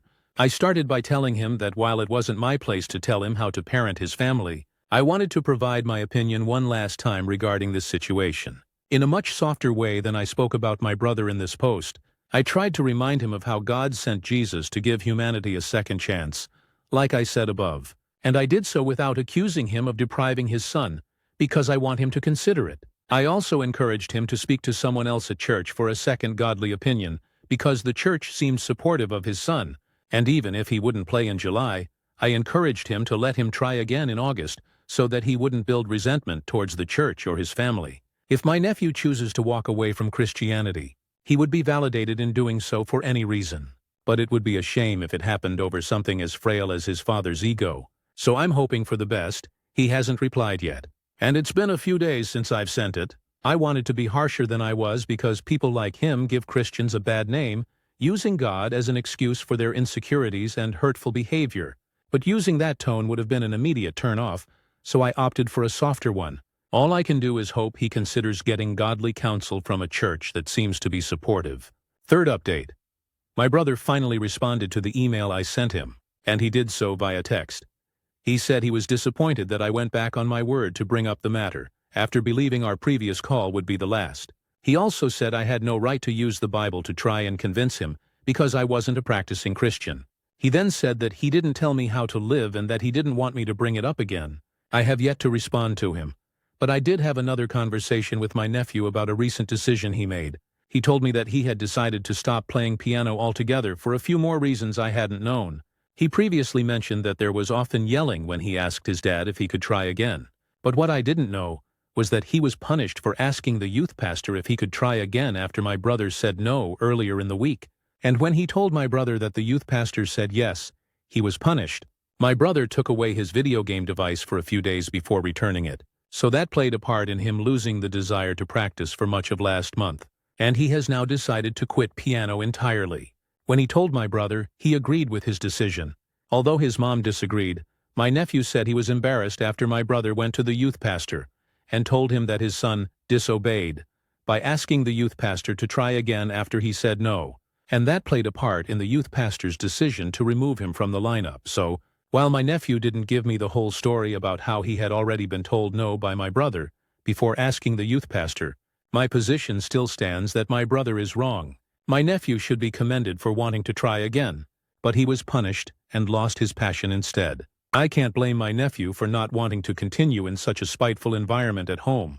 My brother even said that he should take a break from his piano lessons, according to my nephew, and I wasn't aware of that until our last call. My nephew told my brother that he didn't want to attend youth group anymore, following the embarrassment of what happened. And my brother agreed. My brother not only told him that he didn't need to attend that youth group anymore, but also that he didn't have to attend that church on Sundays.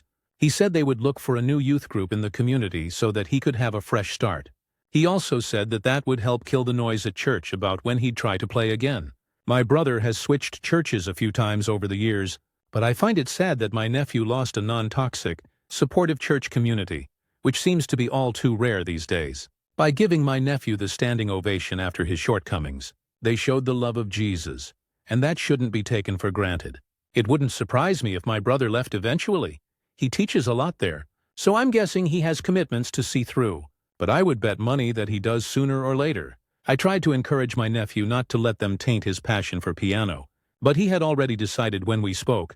I already made plans to take time off to visit him on Labor Day weekend, and I hope to encourage him in person because he needs it. He said he wants to move on from it all, and I can't blame him.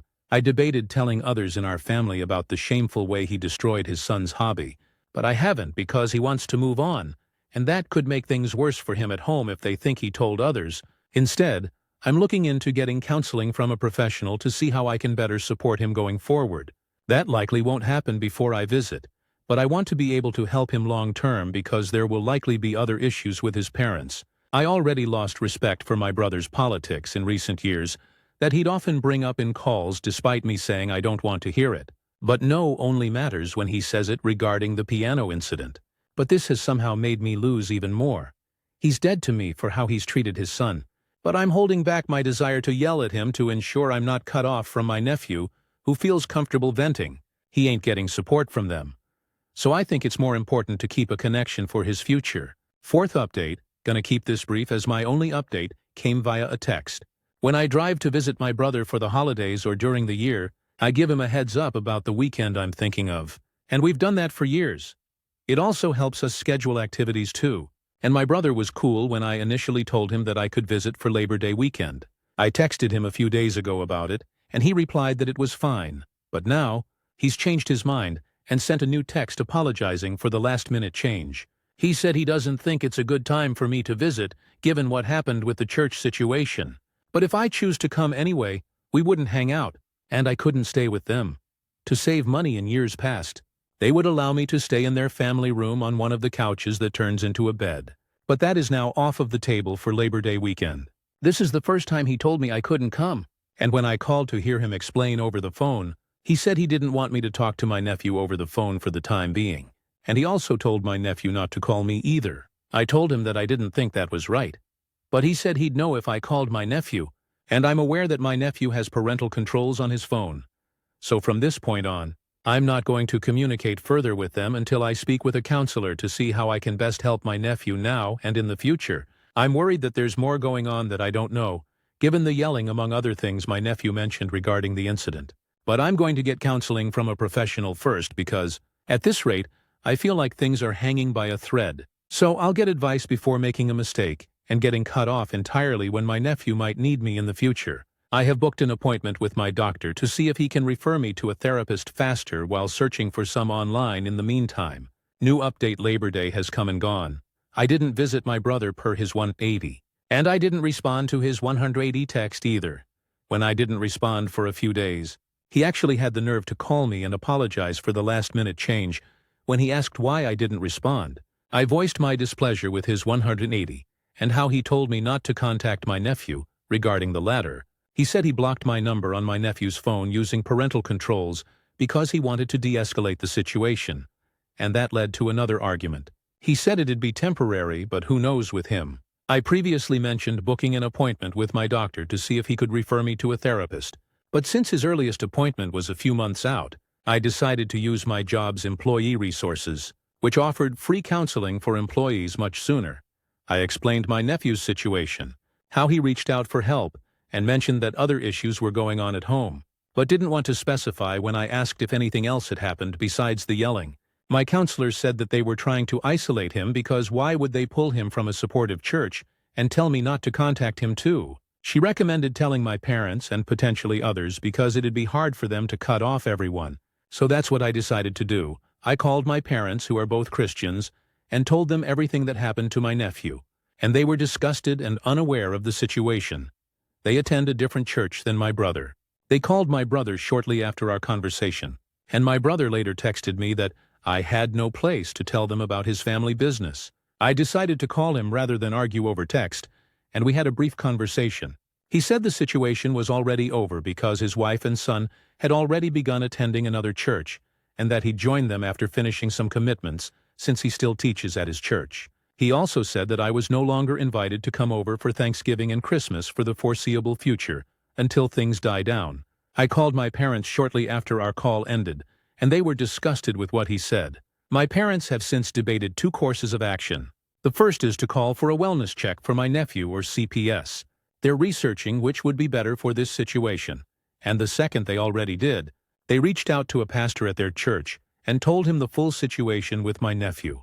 The pastor said that he would see if he or another pastor would be allowed to call the pastor at my brother's church to inform them of the real reason my brother wouldn't let his son try again, and lied to the youth pastor by saying God told him his son wasn't ready instead of mentioning his embarrassment and other reasons he gave. I support both options and we will do both, but I especially love the second one and credit my parents and that pastor for coming up with it. According to that pastor, he said that churches sometimes call other churches when they hear of certain situations or to report a harmful member they've had experience with. So he thinks that this could fall into that category. My brother also told our parents that he didn't want them to come over when my parents asked if they could during their call. So this is where we're at currently. Stories number 12. My FEL. In reference to my husband M37 and I M25. Where is the PG and his dumb little CT? My stepdad has been with my mother for 5 years now. I was an adult before they met. We are not that close but have a cordial relationship, or so I thought. My husband and myself were invited to a small impromptu dinner party. My husband was sick, so I initially made our apologies, but afterwards he encouraged me to go, even though what I truly wanted was to play a nurse for him. These dinner parties happen with regularity, and my husband is far more important anyway. However, he encouraged me and said it would be good for me to go, so I did. I arrive a little late and don't immediately announce my presence. I stand in the entryway arranging myself and overhear the talk from the dinner table. I hear my husband's name mentioned. This was rude, but I am curious what is going to be said while they think I'm not listening, so I take my time next to the door. The question about our absence was casually directed to our mother, and my stepdad cuts in with the line in the title. He said exactly, "Yes, Where is the PG and his dumb little CT? Chatter. There were some chuckles and my mother answers, "Your son-in-law is sick." In a mildly chastising tone, she turned the topic to something else. I decided to leave. I nearly cried in the back of the car, but stayed composed until I got home. My mother's reaction was most hurtful. I would have expected a far harsher reaction than she gave. This suggests to me that this happens with some regularity. My mother doesn't defend me when I'm called a dumb little kitty. She doesn't defend my husband when he is called a PG. She acts as if someone made an inappropriate noise at the dinner table. Should I tell my husband? I am a little afraid of his subsequent actions if I do. He has helped specific family members that were not at the dinner party, and could take that all away on a whim. I need to tell him, but I don't want him to punish people that weren't at the party. My husband will be very angry at them, but I need to tell him. Then there is my relationship with my family. I have been trying to think how this could mean something else. I've been trying to twist it into a term of endearment and I can't. This was cruel. I feel used by those who I loved most. They hid their feelings while we were around. TLDR. My stepdad called my husband and myself by the quoted sentence at the title. I'm trying to decide how to tell my husband. I'm trying to think how this could not but what it looks like. A situation where my family is being unbelievable, cruel behind my back. Relevant comments, commentaire. Tell your husband. He has the right to know. If family members are dependent on him and talking behind his back, he should know about it. He has helped specific family members that were not at the dinner party, and could take that all away on a whim. Do you think so little of your husband? That he would punish people in need because they are related to someone who bad-mouthed him once? What about when you have children and they go visit their grandmother? Will your children learn to call you a dumb CT behind your back? There's no good reason for that type of name-calling, especially when the person isn't around. You don't know two-faced jerks like Phil in your life. Tell your husband and then you and your husband can confront your mother. Demand an apology and minimize contact with mom and Fiel for a while. Reply, I think the world of my husband, but he is a very fierce man when it comes to people who don't respect him and his me. I know I need to tell him. Commenter 2. My man is exactly the same. Protective and unforgiving of people he feels have disrespected me. Himself too, but it's whole other level when I'm involved. All I can say is you need to let him vent and be angry and then ask him to have a game plan with you. His loyalty should help you come up with a compromise that you both can live with. Commenter 3. My initial reaction was, you should have walked in and said, the dumb little CT is right here, picked up a drink from the table and thrown it in his face. Seriously, OP, you have to tell your husband. Tell him exactly what you told us. He deserves to know. Let him be part of the decision on how to proceed. Commenter, Surwar. Yes. The classic soap opera ending. Fantastic choice. Commenter 5. He has helped specific family members that were not at the dinner party, and could take that all away on a whim. I think this is where the pig thing is coming from. For some people, your success and help just make them feel inferior, and they're resentful of you as being the cause of those feelings, so they cut you down when you aren't around. Instead of taking responsibility for their own life choices, or being secure in themselves and happy for you, they'd rather drag you down in some crab bucket mentality. They don't have your best interests at heart. They only want to drag you down to feel better about themselves. It may be the healthiest thing for your relationships not to help, if they aren't the kind of people who can deal with it. They're not happy and you're just losing respect from people you previously had a better relationship with. Update, my stepdad, in reference to my husband M37 and if 25. Where is the PG and his dumb little CT? 4 years together. I told my husband about this earlier this morning. I did it carefully, making sure to tell him that I didn't know exactly who was there other than a few names, and ensuring that he knew a few specific people were definitely not there. My husband is a very deliberative person. He sat and listened to everything I had to say without showing any emotion. It's hard to talk to him sometimes about difficult things because of this, but I got through it. He asked me a few questions, making sure that I was completely sure on every detail. Then he told me to fetch his phone, and I did. He made several calls. He called various people, and over the next 30 minutes, 3 of my family members lost their jobs, 2 lost their apartments, or will be losing them as soon as the law allows. He only punished people who were guaranteed to be at the dinner party or directly related to those who were. Though he did not punish my big sister, who I was worried about the most, or people who couldn't have been involved. Afterwards he told me that he would not tell me to cut contact with my family, but that he will not be seeing them until we receive a written apology from everyone who was at the party. He said I can handle my family as I like, I thanked him and told him that I would not be seeing them either until that happened. Whilst I was helping my husband dress for work, my mother called. But my husband waved it off and told me to keep her waiting, because she will call again. He said I don't owe her promptness, and keeping her waiting shows her that I have the power. She called many times in succession afterwards. But I only answered after my husband was dressed, and I had seen him to the car. She told me in a frantic voice that person A had lost his job, and wondered what happened, or if there was anything my husband could do. I'm glad my husband had me wait because I had a formulated response. I told her that my husband had person A, B, and C fired. I didn't tell her why. She went silent for a bit, and finally asked why in an odd tone. I just told her that I heard what my stepdad said at the party. I told her that my husband and I expect written apologies from everyone at the dinner party. A long silence followed, so long that I nearly hung up. But my mother did it first. This was a confusing reaction. I think she was too ashamed to speak. But it could also be that she doesn't care. I will wait. The need to reach out to us with an apology if they are interested in continuing our family ties. I thought this was going to be harder and feel worse than it does. I am at peace about this, tell Dr. My husband took judicious action after I told him. My mother called me and I asked for apologies from all at the party. She hung up, either too ashamed to speak or signaling that she doesn't care about me. Relevant comments, commentaire. 1. If you live in China, I can understand the response. People in relatively high positions can make the lives of family miserable if they show disrespect. Reply, you are right. I know it is not this way in Western countries. Commenter. 2. I agree. It is not the same in Western countries and folks here have to understand that the culture in China is way different. Stuff like this happen in China. Question. Did your husband help your family members in getting jobs and housing? Makes me wonder how he was able to get them all fired and evicted just like that. Reply. Yes, he did help them get the jobs and housing, good jobs, and preferred housing which can be very hard to get. Reply. My husband was kind at all times. It may be that they resented him for his help. He asked me what I thought should happen. I told him I was very upset. He makes the decisions after consulting me. But this was disrespectful to him just as much as me. Thank you for your explanation. I understand why this might be shocking in that case. When I said helped in my first post, I meant jobs and preferred housing.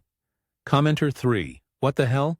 Why would your husband get people fired? As far as I read in your last post, they didn't even have anything to do with what your stepdad called you. They were just there. This seems like a huge overreaction on his part, where you guys could have just gone and confronted your stepdad, not fuck up people's living situations and their jobs. That's crazy. Reply. I think it might be cultural. Often when someone does something poorly, it is part of our culture to judge the family as well. Also, they laughed. Commenter 4. I am genuinely curious, and I'm sorry if I come across as naive in this question, but what would the proper etiquette in China be in this situation? For example, what if it was you and your husband at your aunt's house and dinner table? Your aunt's husband makes this rude comment about the person who gave your husband his job. Who is your cousin's husband, her daughter's spouse, and not present? Should you say anything? Would you speak up out of loyalty for your employer? Or would you not say anything out of politeness for the host, who is also your family? What is correct in this situation in China? Reply. Of course I will answer, and no, you do not come across as naive. I think first, understand that there are no individuals in China. I'm not a single person. I belong to my husband. I belong to my family. Those units are more important than me alone. I think there is no correct response for this. Would there be a correct response for this in a Western country? I think it was incredibly rude and that crosses cultural barriers. The shock in this thread is that my husband punished everyone, yes? Here we return to the fact that no one is an individual in China. You see my stepdad as an independent individual who made this decision. My husband and I see him as a part of a larger group. In this case, his family unit and those others at the dinner party. They all allowed this disrespect to stand by not acting. I think the correct response would have been for everyone at the dinner party to banish my stepdad. They should have collectively shown him that what he did was wrong. Social harmony is very important. I hope this makes sense. Commenter. 1. I'm from Taiwan, living in America, and I completely understand your husband's response. Trust is difficult to come by in China, and if your husband is in a position of financial power, then he is in a position a lot of people are willing to suck up to just to get something out of him. He is 100% correct to cut his financial and personal connection with people he cannot trust. Most others in this sub will not understand the cultural implications of this. But trust is everything in a workplace situation in Chinese culture, because of the possibility of backstabbing and betrayal. You do your thing, OP, and don't let all the naysayers in this post sway you. Final update, my stepdad, in reference to my husband, M37 and if 25. Where is the PG and his dumb little CT? 4 years together. My husband has received several written apologies from those who were at the party, but not from my stepdad or my mother. I think it is correct to say now that they are not going to apologize. I talked to my mother again a few days after my second comment for a brief moment. She prostrated herself in front of me verbally, but she will not give us a written apology. She is supporting her husband over he daughter. I hung up on her as her apology was hollow in many ways. Despite how deeply she spoke, those who have apologized have said that these insults were not uncommon, but no one other than my stepdad engaged in them. My husband believes them, and blames my stepdad. My stepdad later lost his job as a result of his words. My husband could not punish him immediately. Because of his position, I am feeling okay. It hurt me after the second conversation with my mother, where I realized she would not apologize. I am trying to make peace with it, but it has been hard. My husband has done things to cheer me up. He bought me a puppy. I need to feel this over a period of time, if that makes sense. TLDR. My mother and stepdad will not apologize. Some others at the party did. My stepdad lost his job. Replied to a deleted comment. I agree the letter is a formality, but an important one, I think. My mother's words were hollow, though. I'm not sure I have the words to describe this. She apologized but defended and dismissed at the same time. That is why I hung up. Commenter 1. Your mom sounds like you in a lot of ways. Both of you stand behind your husbands no matter what, and let them make all the decisions. This is between your husband and your stepdad. Your mom won't be able to apologize until your stepdad allows her to. This is one of those times that being old-fashioned and doing what your husband tells you to do is pretty stupid. I mean, both you and your mom. Both of you are letting men ruin your mother-daughter relationship. These updates sadden me to see all the unwise decisions and ego continuing on both sides. I hope someday this will change. Reply, my husband did not force me to cut ties with my family. I chose not to forgive my mother because her apology was hollow. Her words were empty. Commenter 2. I think it's refreshing to see someone posting to this Reddit with such a clear idea of their boundaries and acting on them being violated. We always encourage people to find their boundaries and learn to back them up when they face crisis in relationships. And here is an example of a couple who have very clearly defined boundaries and doing something about it when they got disrespected. The husband was clearly taking care of a lot of people in this family and would feel deeply hurt and disrespected to learn that those same people were witness to the offensive things said about him behind his back and not stopping it or standing up for him. I 100% agree with his decisive actions, and while I feel sorry for OP's mother who is trapped between daughter and husband, I think OP's husband still was within his moral rights to act as he saw fit in this case. OP, I wonder if you would act differently than your mother did, though. Would you go against your husband if he ever behaved badly towards someone in the family? Or would you have his back, even when he was wrong? Your mother has apologized to you in the only way she can without making open conflict with her husband. Can you understand her at all? Maybe you can forgive her eventually. Commenter 3. Your mother has apologized to you in the only way she can without making open conflict with her husband. Can you understand her at all? Maybe you can forgive her eventually. I think you make a great point, not just there, but the whole post, but that part is framed incorrectly. She isn't making open conflict with her husband. The husband is making open conflict with her. By not standing up to him, she is being an enabler. She is giving him tacit permission to continue. Is it unfair she's in the middle of this, along with the people who got fired? Yes. In life, when unfair things happen to you through no fault of your own, character shows when you do the right thing. Absolutely no one did the right thing, and she still refuses to throw his mess back in his face. OP's stepdad is the one causing trouble. He is an ingrate piece of shit. After all the problems he's caused and impossible scenarios he's created to not back down and give her an out, fuck him. There's at least 3 to 4 other people like the mom who also need to save face. He isn't allowing them an out. She isn't choosing conflict. She's choosing to lose the conflict rather than fight for herself. OP's stepdad is a piece of shit to the highest order. Asian Chinese society is about harmony and making decisions that benefit the group so that everyone wins. He is sacrificing the group for his own twisted sense of egotistical honor. Stories number 13. My sister orchestrated a family intervention to get me to leave my partner of 4 years. I, 25F, met my partner 29M in 2020 while I was finishing my undergrad studies, and we were both in the same field. Our first conversations were deep about our personal philosophies, culture, faith, and our views on the world. And we quickly realized that our values aligned so well. He's funny, attentive, smart, talented, and ambitious, and I was so in love I still am. We made it official 2 months in, and low-key we both knew we wanted to marry each other already. But of course we didn't rush as we were still finishing up school. We have the same religious background but not the same ethnicity. And for this reason both of us were nervous to tell our parents about our relationship because we didn't know how they'd react.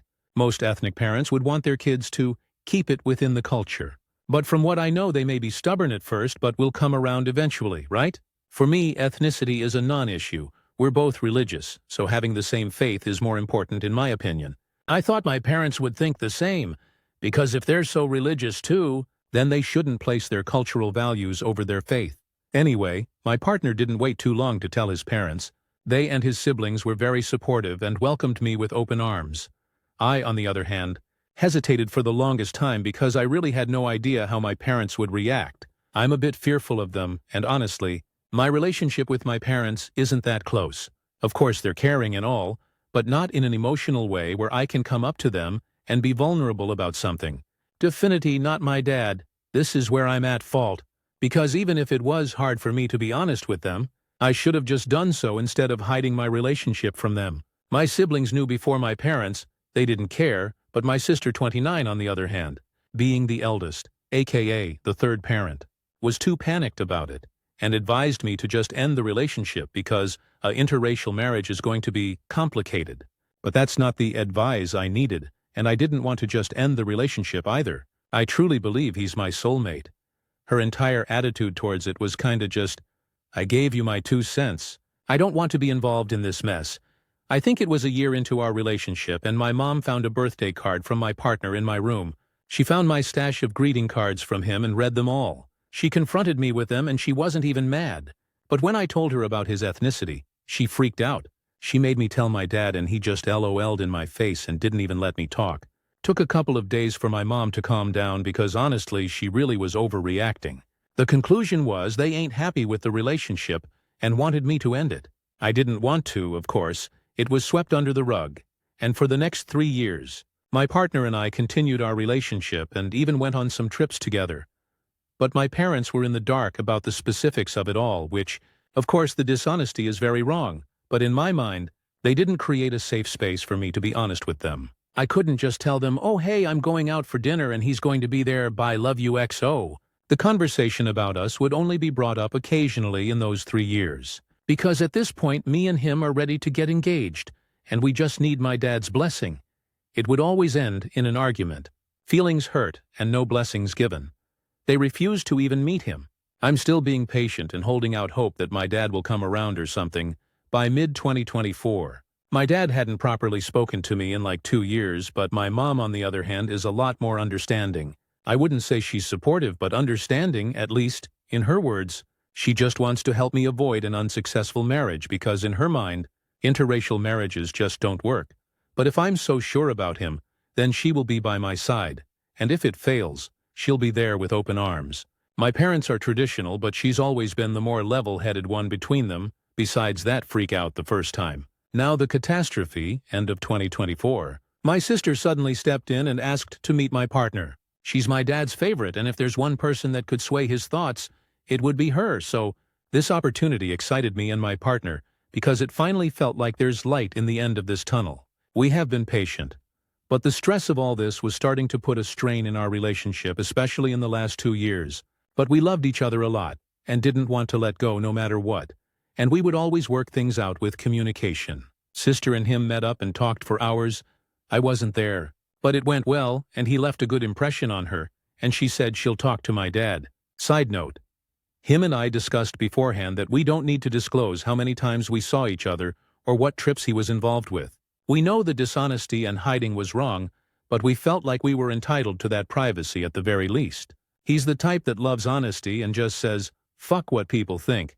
But I just didn't believe honesty works with my parents, especially my dad because he's someone that's very critical and will shame you for your different values. Now, I thought things will be dandy from here on. But my sister was acting weird and distanced, and when I would ask her what's wrong, she would brush it off. 3 weeks of this pass, and it's the new year now. My mom sent me off to do some errands for her at a suspicious time of the day, and I really felt like something was off. I come back home and my parents and siblings are all in the living room telling me, "Sit down, we need to talk." My heart dropped. I'm sorry if this is not very detailed because honestly, that event was so traumatizing. They said they hired an investigator to find out everything about my partner and what our relationship entailed. That was a lie, of course. My parents didn't want to admit it was my sister that went through my devices and looked through all my messages and emails and ransacked my entire room.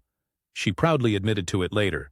And from their findings, they concluded that he's a liar, a gaslighter, a manipulator, and that I'm a victim of this relationship. They said they found out about all our dates and trips and are holding him accountable for it, that I was forced to lie and do things against my will, and that him showering me with gifts is just a way to manipulate me. A lot was said, and I just felt embarrassed and humiliated. It was 6 against 1, and I couldn't say anything to defend myself or him. I felt like I was being stripped naked as they went on and on and on about what they uncovered and whatever conclusions they drew from them. Him and I are semi-long distance, so most of our talks are through texts. So for them to read everything, like my vulnerable side that I only felt comfortable showing him, our intimate conversations, our arguments, where we both showed some really ugly sides of us. It just felt so invasive. They claimed he's putting a wedge between me and them and that I was ruining the family peace. They wanted me to feel shame, and it worked. In the end, I was given an ultimatum, and I felt like I had no other choice but to just agree with them and leave him. I was numb. They made me block him, and my sister texted him that we're over and threatened to file a retraining order if he were to come near me. He didn't answer that text. I was numb and I couldn't even cry anymore. I surrendered. I couldn't even fight anymore. At that point, I was just nodding and agreeing to whatever they say. The following days, they were so nice to me because I was a good daughter and I complied to them. And they were the heroes that saved me from a toxic man. But I'm on house arrest and on close watch. I had to hand over my phone when they ask so that they make sure I never reach out to him. My soulmate was ripped away from me and I didn't know what to do. 3 weeks later, I woke up a little from my numbness. I was angry. I was angry at my sister for betraying my trust. I was angry at my father for being so bigoted. I was angry at all of them for invading my privacy. I was angry at the entire situation because it's not my fault. They never gave me the support and comfort to even be honest with them. I made mistakes, but I blame them for it. I cried to my mom about it, and I told her, you know what, IDC, if you guys think he's a bad person, I would rather learn that on my own than to be forced to leave him and regret it my entire life. They treat me like a fucking kid. I told her I will always be angry at them for what they did. She urged me to talk to my dad again and tell him what I told her. She told me I should just proceed with marrying my partner against their wishes and accept any consequences. She told me she'll be by my side before I talk to my dad. I sent him a letter through text. We're both non-confrontational people, so I felt like this would be a good way to express my feelings. I apologized deeply for everything. I clarified that I never meant disrespect to him or my family members. I put anger aside for this letter because anger doesn't work with a stubborn man like my dad. I tried to be vulnerable. I tried to tell him that all I want is their support and trust in me. My dad didn't give an answer to that letter, but he forwarded it to my sister, and she blew up on me by text and called me a manipulator for sending that letter. Her words were so nasty she had never made me cry as much as she did back then. My dad came to my room afterward to talk, or rather yell at me. I had never cried so much. Whoever that was in front of me wasn't my dad. I never knew he could be so cruel. He threatened to leave my mom and tear this family apart if I chose to be with my partner. I'm broken and numb and I've never felt so alone. I don't know what to do. Relevant comments. Commenter 1. Your sister sounds toxic. She actively is trying to tear down your family. Go no contact reply. This. While I can just accept that my parents are monsters and aren't as unconditionally loving as I thought they were, my sister's betrayal is what really gets to me. We used to be best friends, text each other every day, travel together, tell each other everything. We can be honest with each other with zero judgment. We used to talk shit about our own parents to each other, and then this happened, and it honestly feels like she died because I seriously don't know who the fuck that is anymore. I've been in therapy since March, and while my resolve is stronger, I'm still mourning the pre-January version of her. Commenter 2.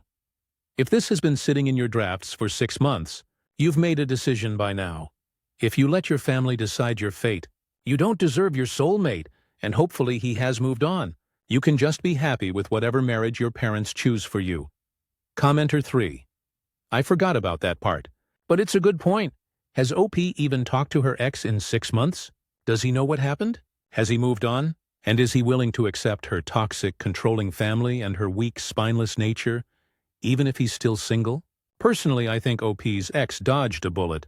Well, a whole family of them reply, "Nah, I could never do 6 months without him. I reached out to him maybe like 3 days later. But you guys are right. I don't deserve to keep him by my side." We've had that conversation many times, and I've always told him he doesn't deserve to deal with this, but he's willing to wait and fight this with me. So no, he's not my ex. We're still in contact, getting therapy, and making plans to get out of this. Thank you guys for the harsh words. I do need to hear them. Commenter 4. Your sister has too much power. She is vicious, tyrannical, and is acting like her father. Is she married? It could be jealousy or trying to be a good son. Do you have a brother? Was she told as the oldest child she was supposed to be a boy and trying to make dad forget she is a girl? Reply, she's married with a kid. I'd say she's settled. I do have brothers, but her attitude screams third parent. Commenter 5. What ethnicities though? That might change the perspectives in this story quite a lot. It would be good to have a semblance of context. Reply, to avoid being very specific, Middle Eastern and East Asian. Take a wild guess of which one I'm from. Commenter 6. Grow up. This is your doing. Your family does not own you or make your choices for you. You bend over for them. I'm sorry. I felt bad for you for a minute, but after you let them out of this convo for years and broke up with your man for them, you deserve for that man to leave and never come back. You never chose him. You have always chosen your family. You don't deserve this man. Let him go and be your family's little good girl. Reply, I never ended up cutting off contact with him. I couldn't do it. Told him I want to leave them and be with him. We're just figuring out logistic with our current lack of resources, my education, and his work. Update. My sister orchestrated a family intervention to get me to leave my partner of 4 years. Hi guys, I really do apologize for the late update. I really did not expect my post to get that many replies, but I'm so grateful for all the advice you guys gave me. Thank you. When I wrote that first post, I was all emotional and depressed. So reading it now, even I can sense the "oh, poor me" tone in it. January. Me was probably expecting lots of sympathy or whatever, but you guys were harsh and TBH, I needed to hear that. You guys are completely right. While what my family did was evil and wrong, my life is in my hands, and it's my fault for not stepping up for myself and my partner sooner. I can't keep expecting things to be done for me. I wanted to make this post to clarify some things and update you about what has happened since January. It may not be the most satisfying update, but I at least have changed a lot since then. First of all, I am still in contact with my partner. I don't blame you for assuming otherwise since that post was uploaded months later, so it was pretty confusing. When my family did the whole thing of making me block him everywhere and take my devices, and basically threatened me to not talk to him. Tessie, that lasted like maybe 3 days. It was in the middle of the night. I was crying hard because I missed him, but also because I'm here, alone. Extremely heartbroken, just wishing someone would hold me and show some sort of real care towards me and what I'm going through. And I realized, wow, my family really doesn't give a fuck about me. Like at least check up on me? When they would, it was more of a, just making sure you know your place type of checking up. So I reached out to him and told him everything. There was a lot of, I told you so from him. And I really do give him a lot of credit for putting up with my bullshit. My entire life, I was trained like a monkey, as one of the comments said, to be obedient for literally minimal reward, and I thought if I was just gentle with my approach, and still did everything they wanted from me, I would get what I wanted in the end because I earned it, right? No, and this is not a unique experience, unfortunately. This is so common with people in many cultures because parents for some reason believe they are entitled to make choices for their adult children. My partner was understanding and helped me finally see that the environment I'm living in is toxic and abusive, and no amount of obedience and kindness is going to make them respect me. I've been getting therapy for months now, and, shocker, it really helps. I would always question what I did wrong and how I can approach them differently to get different results. I would always question why my sister would betray me like that. I would always question why my father would tell me I deserve to be hurt. And so many other questions, but I've let go of caring for any sort of answer now. I've let go of the idea that I need any approval from them. I've let go of ever having a civil conversation with them. I've let go of any expectations. I still live with them, unfortunately. I don't talk with my dad, and I don't talk with my sister. I keep things cordial with my mom, but I don't trust confiding in her anymore because at the end of the day, she feels the need to side with her husband. Her 60-year-old man-child of a husband that's been verbally abusing her for years now and throwing tantrums anytime things don't go his way, but instead of making him aware of himself, my sister and mom just choose to give him what he wants, no matter who it hurts. I still have 2 years of education with no income, and I need this degree in my career so it wouldn't make sense to drop out temporarily. But I'm working on trying to find something on the side to depend on, and move out as soon as I can, to everyone saying he should leave me. I agree. Any man would've. Good thing he's an angel. Relevant comments. Commenter.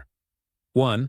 Why can't you marry your boyfriend and still finish school? Surely you don't intend to keep your crazy, controlling family in your life after what they've done to you?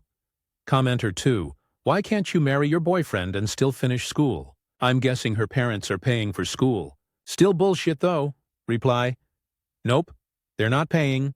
OP clarifies the context on why she is not able to marry her boyfriend and finish school. Reply. Just figuring out logistic, and I don't want to get into too much details where a certain devil might come along and sabotage things again. I'm taking out loans for school. I'm not necessarily waiting to graduate to get married. But it was an arbitrary deadline we placed for ourselves, because things would certainly get easier afterwards. I can just find a job in another city and GTFO, but of course the sooner the better. I looked into moving schools, but that would mean starting over. Because my field of study is not transferable, rent is expensive and I need to figure out a way to fund that. Him and I are from different cities, hours away, so I can't move there. Move to a friend's? I truly don't trust what my family is capable of anymore, and I don't need to subject friends nor their families to this mess. If OOP's father's not paying for anything, why does OOP need to live at her parents' house? Is she fully financial dependent on her parents? Reply. But just to be clear, I live in their house, but I don't rely on them for spendings, and I haven't for the past 5 years or so. I had a full-time job before, and I used the small amount of savings I had to keep myself afloat. But it's not enough to rent. There's a minor surgery I need to do, and I've been postponing that just because I don't need them stepping in and paying for it. The last thing I need is another favor from them.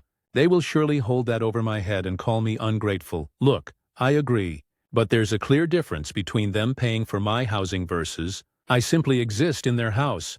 I'm not living in a fancy apartment that they're paying for, nor are they paying for my school nor any of my spendings. My presence or not is not making any financial difference in their lives, and it was extremely important for me to get to this point. I don't have the means right now to pay rent, but I'm figuring things out, and I'm packing my shit up discreetly in the meantime, so that when I do find the means, I'll be out of there. Commenter 3. Reading this now, many years later, this is hard to believe and yet I totally understand. I have been there. After I graduated medical school, I moved away from my family and met someone, another resident, that I wanted to marry. My parents did not approve. For one thing, he was not of our faith. As the wedding grew closer, they tried to have me committed. Fortunately, I had seen this happen to a friend and was able to avoid that. However, having grown up in this very close and very controlling environment, even as a 27-year-old, I found it very hard to break away from the family. I have enormous sympathy for OP. I hope that she does find the backbone, the strength, and the love to step away from her family and pursue her happiness. Reply. Thank you for your comment. It really isn't easy. I can finally see things for what they are. But having to plan an exit while also battling the trauma feels like I'm swimming against the current. Commenter 4. I understand where you are. It took me 4 years to work my way out of my parents' house. The only advice I have? Don't do this for a man. Do it for yourself. Your main goal has to be self-sufficiency, because a relationship will not work unless you meet on equal footing. You have to be mature, independent, and secure in yourself first. I'm not saying break up with him. I'm saying know that being with him is first choice, but not your only choice. Reply. That's a very good point. And my therapist brought this up to me as well. I guess she wanted to make sure I'm not feeling any pressure to do anything because of a man, but rather it's because I truly can't stand my family anymore. And mainly because I want to feel independent for once. Thank you for advice. OP on her mother picking sides and being an enabler. Reply, I don't want to sound like I'm defending her, because she's a grown adult and she should know better. But unlike my sister, I find that my mom sides with my dad more out of fear and obligation rather than actual agreement. One moment in private, she'll be telling me to do what I want and that she'll be here for me no matter what. That she's my best friend, and she doesn't care if dad leaves her for it. Then when she sees dad throw a tantrum, she switches tunes and starts telling me to do the right thing and choose family over a random man. I don't know why I'm telling you this, but it really messes with my head, because it really seems like she's a victim of this crappy marriage with my dad, but then it makes me wonder, is she just trying to paint herself as the victim in front of me? Is she trying to make me feel bad? So that it'll do exactly what she and my dad want? But at the end of the day, I'm not here to save everyone. I'll do what I need to do to get out, and if that encourages her to leave too, then good. If not, then that's her choice. No, you're right. She's an enabler. She can say anything to sound like she's nothing like him, but she's choosing to put up with him and allowing him to abuse us like that. And honestly, the worst part is them continuing to let us see how he treats her. For the longest time I was convinced I don't want to get married nor have kids. Because of the example they set. Like, put culture aside, their relationship is truly so toxic, and I'm uncovering how much that's affected me through therapy. Yeah, I'm not believing her words. Stories number 14. Aita for not wanting our friend to ever come back to our house after he ate literally everything we owned. My husband and I live abroad. Earlier this year, a mutual acquaintance, let's call him K, reached out saying he'd been scammed with an apartment rental and had nowhere to stay. At first, we only offered a weekend, but he was polite, helped around the house, and seemed grateful. So we ended up letting him stay the full 20 days he'd asked for. During that time, some things rubbed us the wrong way. He never bought groceries, and multiple times he pretended he was going to pay but forgot his wallet, or claimed he could only use Apple Pay not accepted at our local supermarket. He'd eat way more than his share once my husband and I shared half a pizza, and he ate the other pizza and a half without contributing. Still, we felt bad for him, so we let it go. We stayed friendly, and a few months later we were planning a 17-day trip, since he was struggling with rent. We offered him to stay at our place in exchange for taking care of our dog. I even wrote a Google Doc with instructions for the house, dog care, gym access, etc. I told him he could eat anything that was going to expire: fruit, veggies, yogurt, etc. When we came back, everything was gone. And I mean everything. The entire fridge, freezer, pantry. He finished 2 jars of jam, a jar of peanut butter, a giant Costco bottle of olive oil, condiments, rice, snacks, cheese.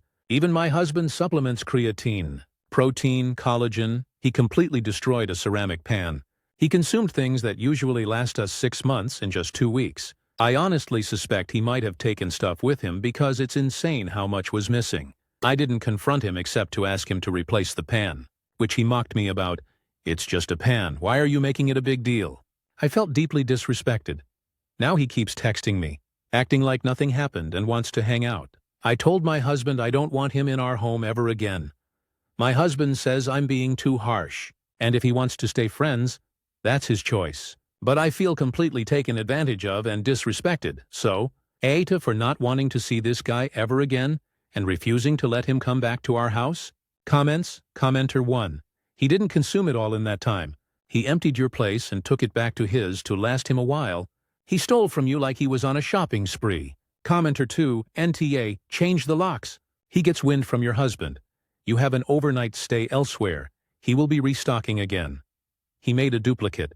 Tell husband put on his big boy pants and smell the coffee. Mooch boy does not come in the door anymore. He can stay friends, but hubby goes to his place. Time for cameras and door camera. Commenter 3, NTA. This guy robbed you. Unless he was running BF a mukbang, there's no way he could eat that much. He crossed a boundary when you were trying to help. Your hubby needs to stand up for you. You're supposed to be a unit and you're justifiably upset. Commenter 4, NTA. This person is not your friend, and your husband needs to rethink anyone who mocks his wife over something that person destroyed. This friend has little to no respect for either of you. If your husband wants to lessen himself by continuing this one-sided friendship with this guy, it's on him. However, you do not let anyone who treated your home the way he did back in again. You can decide if you'll reconsider if this guy apologizes. But he's not allowed to be in your home alone again. Stories number 15. Aita for telling my dad my mom could never make me think she's worse than him after he tried to make me and my brother hate her for not doing anything for his affair family. My dad had a second family most of my 16M life, and all of my brother's 14M life. He had another woman, and he had 3 kids with her, and helped her with her other kid who's my age. She knew he was married and knew about us, but they started a whole-ass family together, and waited 10 years before basically telling Mom herself. It broke my mom, and me and my brother had our whole world blown up by the 2 of them, and they never felt bad. They expected us to be happy too. Like she wanted us to be close to all her kids, and Dad kept saying we were all siblings and should have each other's backs, and he didn't want to see family favoritism. That never happened, and me and my brother are each other's favorites. We don't give a damn about the others. We don't try to include them in our lives or other stuff. We get benefits from having semi-wealthy grandparents and a mom who has support from her family, and we don't care about the other kids' jealousy over it. And we don't care that we could share. I hate my dad. I think he's sick. I don't have to go to his house as much anymore, but going 10 days a month is still more than I like. I'd like to have nothing to do with him or his second family. But a judge says me and my brother will have a relationship with them until we're 18. So it's a countdown for us now, and we have our phones set for the day we can say bye to Dad and never see him again. It's great. And at home we always count the days down together. My mom never says anything bad about Dad or his other family. She's civil when we're around, and I don't know what happens when we're not. But my dad likes to punish her more by trying to make her do stuff for the other kids, and she never does. Now he's going even crazier, and he expected her to pay for their school lunches. Dad and his wife both lost their jobs over the summer, and they got new jobs that pay less. Mom took over the money in mine and my brother's lunch accounts when school went back, and Dad told her to do the same for the others, and she refused. He ranted about it when me and my brother were there. He told his other kids that Mom wanted them to starve, that she could afford to pay but didn't. He even showed them photos of Mom taking me and my brother out to eat and different stuff. It pissed me off because he's such an asshole to her to have a whole other family when married to her and then expect her to pay for it. Dad told me he felt like I was hostile during dinner when he brought it up. I told him he was disgusting to try and make Mom do a thing for his affair family. He told me it's my family and my brother's family too, and Mom should do what she can because of us. I told him I didn't want her to. I said they will never be my family, and I can't believe he would be such an ass. Dad told me to watch my language and said my mom was worse because clearly she hates the kids too, and only a monster could do that. He said I should hate her for not taking care of my siblings, and I told him they'll never be my real siblings in my eyes. He said my mom is way worse than him and I need to see it. He said he gave us more and she gives people less. I told him she'd never be able to make me think she's worse than him. I said nobody in my eyes sucks as much as he does. I told him my mom could do so much and I wouldn't care. He said Mom would let them die rather than help, and I told him I don't care. He told me I should care, and I should see the bad in my mom, and I should stop treating him like a monster when he did nothing to me. He said his and Mom's marriage is nothing to do with me or my brother, and we hate him anyway. I told him I always will. Then he told my grandma, his mom, and she told me I should not be so set in my thinking, and she told me I shouldn't choose sides between my parents or hate my dad. Comments, Commenter 1 NTA. But you should call him out for him crying to his mom when something doesn't go his way. You should also talk to your grandma and ask why you shouldn't take sides when her own son is still crying to mommy about his problems. Commenter 2 NTA. Your dad can get bent. Suggest that if they're struggling to feed the affair children so much, it might be best to have the courts reassess if the current shared custody is viable. Maybe you can even email someone involved in the case about this situation. Given that you are 16, the courts are more likely to take your feelings into account, and your grandma, speaking honestly, is an idiot. Your father did do something to you. He broke your family and your trust. He's continually tried to force you into a situation you want nothing to do with. He's trying to get financial revenge on your mom. His behavior is an active attempt to alienate you from your mother, which might be helpful to mention to anyone involved in the case who might be able to petition a change to the custody agreement. Reply: I don't know, Mom's attorney doesn't think it would do us any good because the judge isn't really going to make decisions based on money or what I want. They have been super clear about how parents and kids need to maintain some kind of time and relationship. I can talk to Mom about it again. Commenter 3. Tell him you and your brother are a direct product of his marriage to your mom. So it has everything to do with you and your entire existence. When he cheated on your mom, he was cheating on you and your brother as well, spending time and resources that could and should have went to you and your brother on a completely different family. Commenter 4 NTA. Wow. Your father sure does have a load of audacity, you know. You could get your father for parental alienation with the way he's encouraging you and your brother to hate your mom and talking so negatively about her all the time. Reply, my mom looked into it, but apparently Dad would just be sent for some classes, and it wouldn't really change the visitation schedule. He might have to pay money to the court too, but it's not good enough, honestly. Mom checked with her attorney when we told her what happened. Stories number 16. My enemy 21F cared for me 21F after being drugged and protected me from a creep. I live in a mid-sized town where everyone knows everyone. I'm going to college about a half-hour away, but I still hang around town most days because I have friends there and I live at home still. This one girl, Mary, decided to stick around too. I don't get along with Mary at all. We would fight all the time. I felt she was too standoffish and rude. She felt I was a complete phony and immoral. Mary was a lot more public with her feelings, whereas I tried to hide things to keep in everyone's good graces, which ended up just letting things get bottled up. We'd always clash over things in class. I'd get upset about how open she was about something I thought shouldn't be talked about. She'd be upset with me for saying I didn't agree, and we'd just fight. Anyways, we got kind of nasty in high school and have never truly been friendly with one another. It's just really stupid, and it's always been best for us to keep away from each other. I know I was awful, but I know she was just as bad. We did equally stupid and awful things, but anyways, on Saturday night, Mary threw a party at her place, and our mutual friends told me to come. They didn't tell me it was Mary's party until we pulled up, and I could see it was clearly Mary's house. I stayed anyways and say really little of her. I had some drinks, hung out, and then I started to feel really weird, like I just got really dizzy and I started to feel so exhausted like I couldn't stand up. This guy I went to high school with asked if I was okay. I said I wasn't, and he took me to Mary's room. I passed out at some point, and I swear I don't remember anything else. All I remember is when I first woke up, I felt really sick, and Mary was right next to me. I was tucked into her bed, and my hair was braided. I started to throw up, and Mary just got my hair out of my face, rubbed my back, and put me back in bed. I didn't want to argue because I felt like I knew exactly what happened, and I didn't want to seem ungrateful for her taking care of me. I fell asleep for a little while, and I kept waking up to throw up and be given water by Mary. She was the nicest I've ever seen her. She didn't say a word, just pulled my hair out of my face and passed me a glass of water. I was too tired to even hold the cup, so she'd do it for me in the middle of the day on Sunday. Mary drove me home in complete silence, and I didn't even know what to say. So I just thanked her and went back to my house.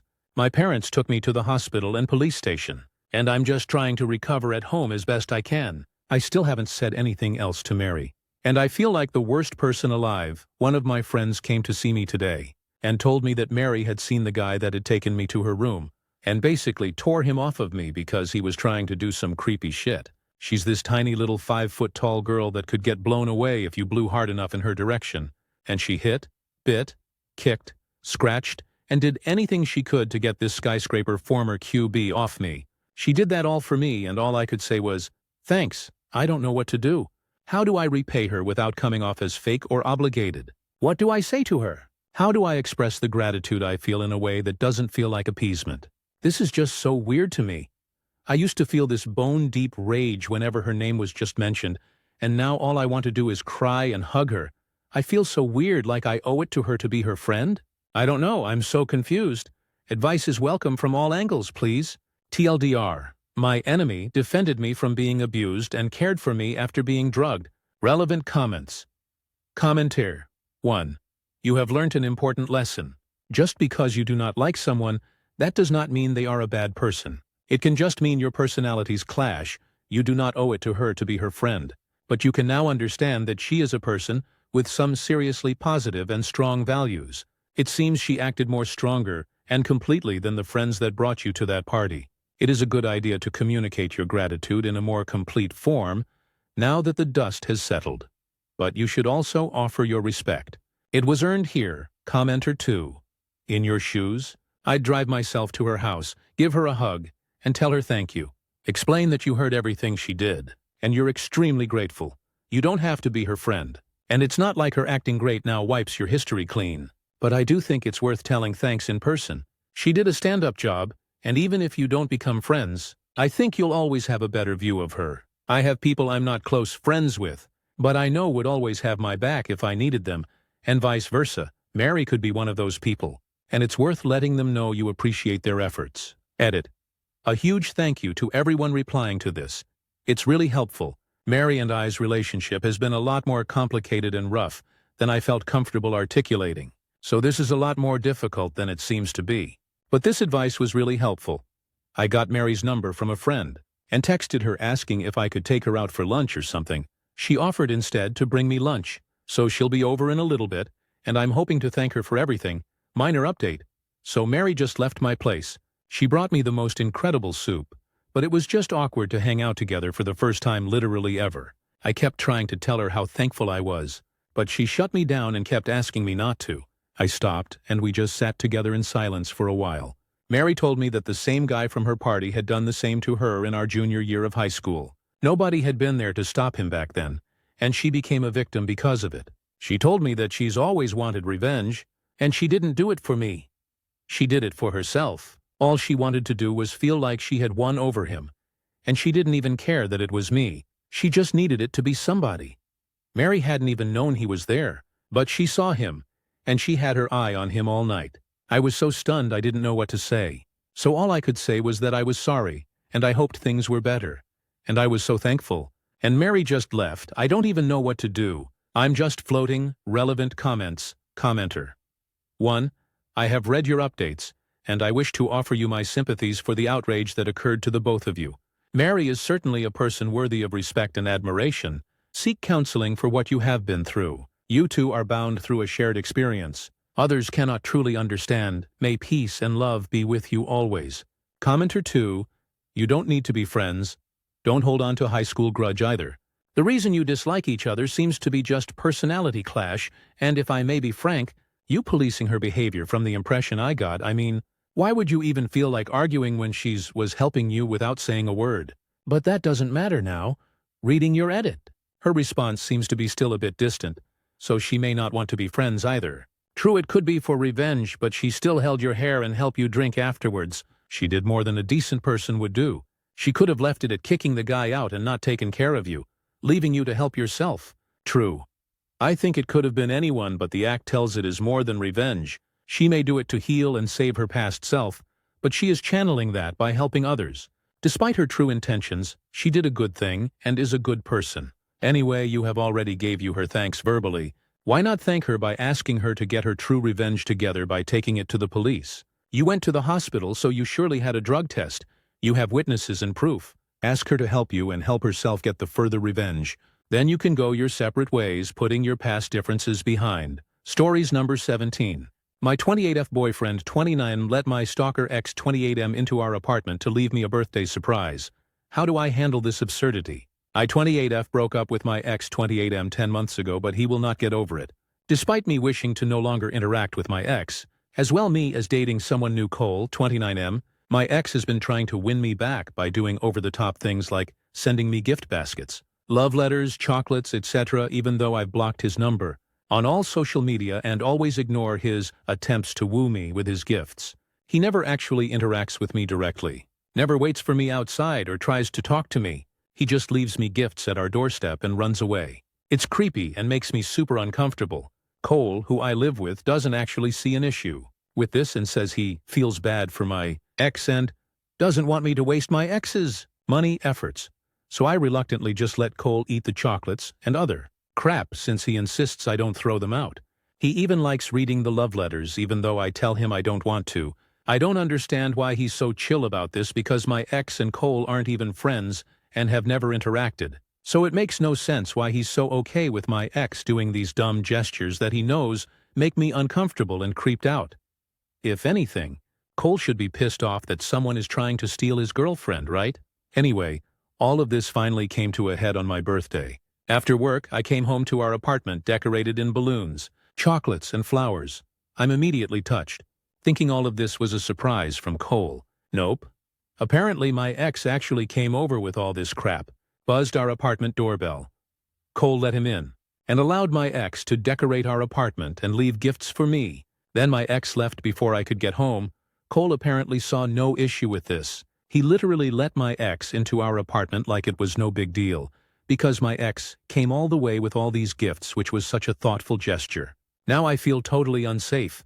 What if my ex secretly left a hidden camera or something?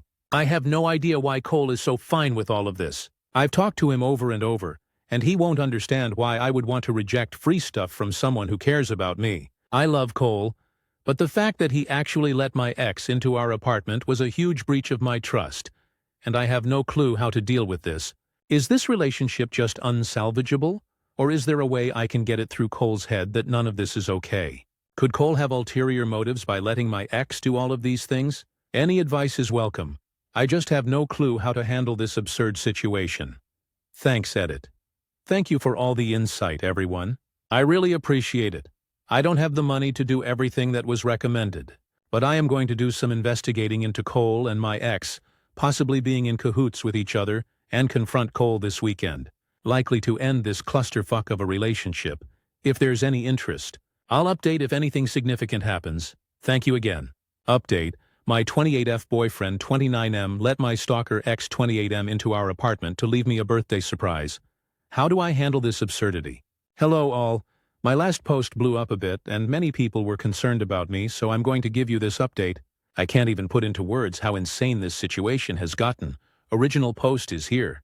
TLDR. My boyfriend Cole has been allowing my stalker ex to send me gifts like it's no big deal, and even let my ex into my apartment to decorate for my birthday.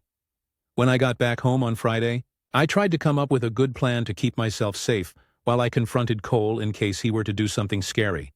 A lot of people put the fear of God into me in the comments of my last post. I invited my very tall and intimidating younger brother over to be there while I talked to Cole. My brother couldn't come over until Sunday, so I spent a day and a half awkwardly trying to pretend everything was fine. But I must have done a shit job because Cole kept asking me what was wrong and love-bombing me. Eventually Sunday came around. My brother showed up and we grilled Cole about why the hell he's been so fine with my ex coming around with gifts, and even letting him in to decorate our apartment for my birthday. I was not ready. All of you had a lot of theories. One of which came up a lot was that the two knew each other and/or were working together to do this. If anything, I would have rather that been the case because the truth is so much more fucked up. Basically, Cole has been fixated on my ex.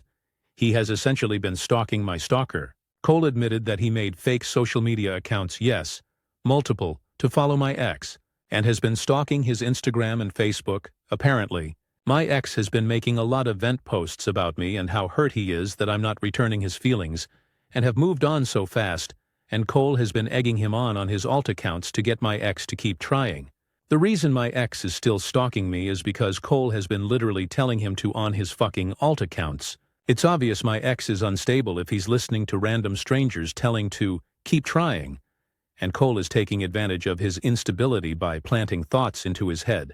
If I am to believe Cole's words, my ex has no idea that it's Cole that's been encouraging him to keep pursuing me, but I can't be certain about anything this guy says at this point.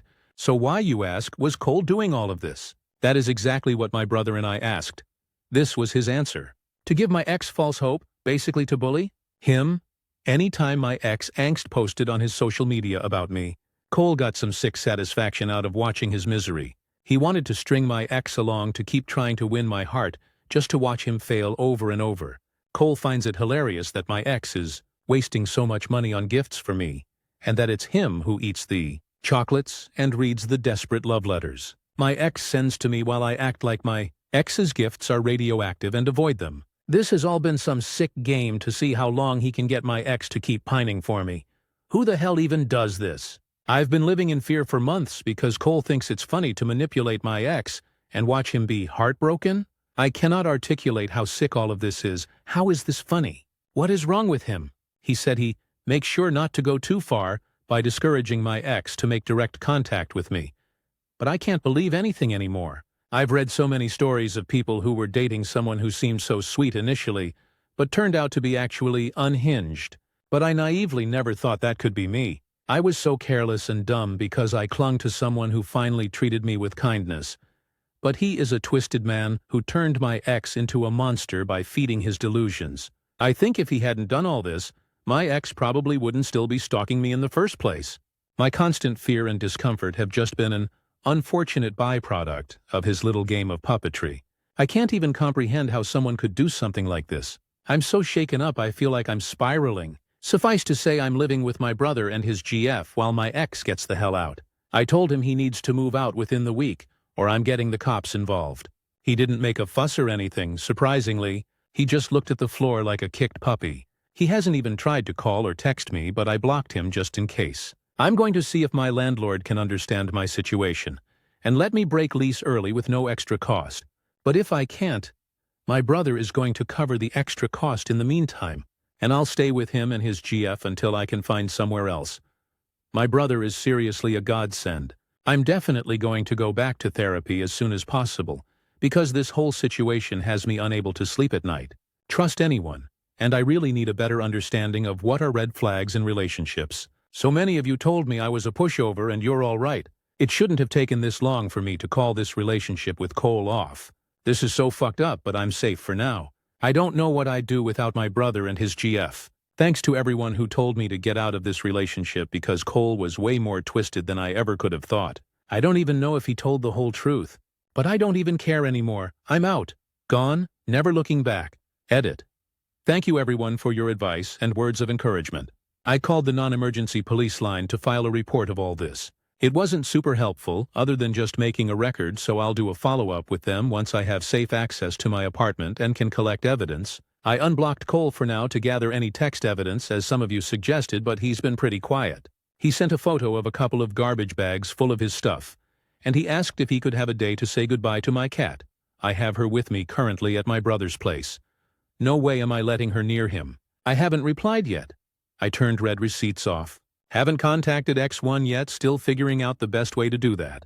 Tomorrow is a stat holiday where I live, so my brother and his GF will be home from work. We are working together to figure all this out. Definitely moving out of my current place as soon as I can. Sorry I can't reply to all the comments. I'm still pretty overwhelmed and anxious, and there are so many that it's frying my brain. But I'm trying to read most of them. I appreciate every one of you though. Comments. Commenter 1. Holy shit. I'm glad you updated us, but WTF? That's absolutely insane and I'm glad you're safe. Reply. Yeah, me too. I took the week off from work because I need to just figure all this shit out. I'm so full of anxiety, but my brother is trying to distract me by talking about competitive Pokemon, bless his heart. Commenter 2. To be clear, Cole wasn't just getting sick satisfaction out of your ex's misery. He was getting satisfaction from your misery. The ex was the unfortunate byproduct. You were the main focus. He clearly enjoyed watching your fear and stress. Commenter 3. Your brother, or someone, needs to tell your stalker, I have no sympathy for a stalker, but if this went down as described, he's basically been a victim of cyberbullying, and there is no way of knowing what might happen next. He needs a dose of reality. For your safety, reply. I was so caught up in escaping that I never considered this. You're right. Thank you for reminding me. My head is such a mess right now. I'll need to brainstorm the best way to let my ex know. I hate to know how he'll react to that, though. Commenter 4. I'll admit that I thought there was a possibility of Cole enjoying the ex's attention and efforts in some way. But wow, I didn't expect him to actively be fanning the flames from anon accounts. That's pretty far beyond my imaginings. I wonder if subconsciously, Cole is enjoying the role of the pursued, but vicariously. Most women feel fear at being relentlessly pursued. But for a man that likely has never had someone desperately chase after him, it might feel exciting or powerful. Maybe he wanted to see how much power he could exert over another person. And then being the one to eat the chocolates and read his desperate feelings gave him a kind of puppeteer pleasure. And maybe by extension made him feel desirable in some way.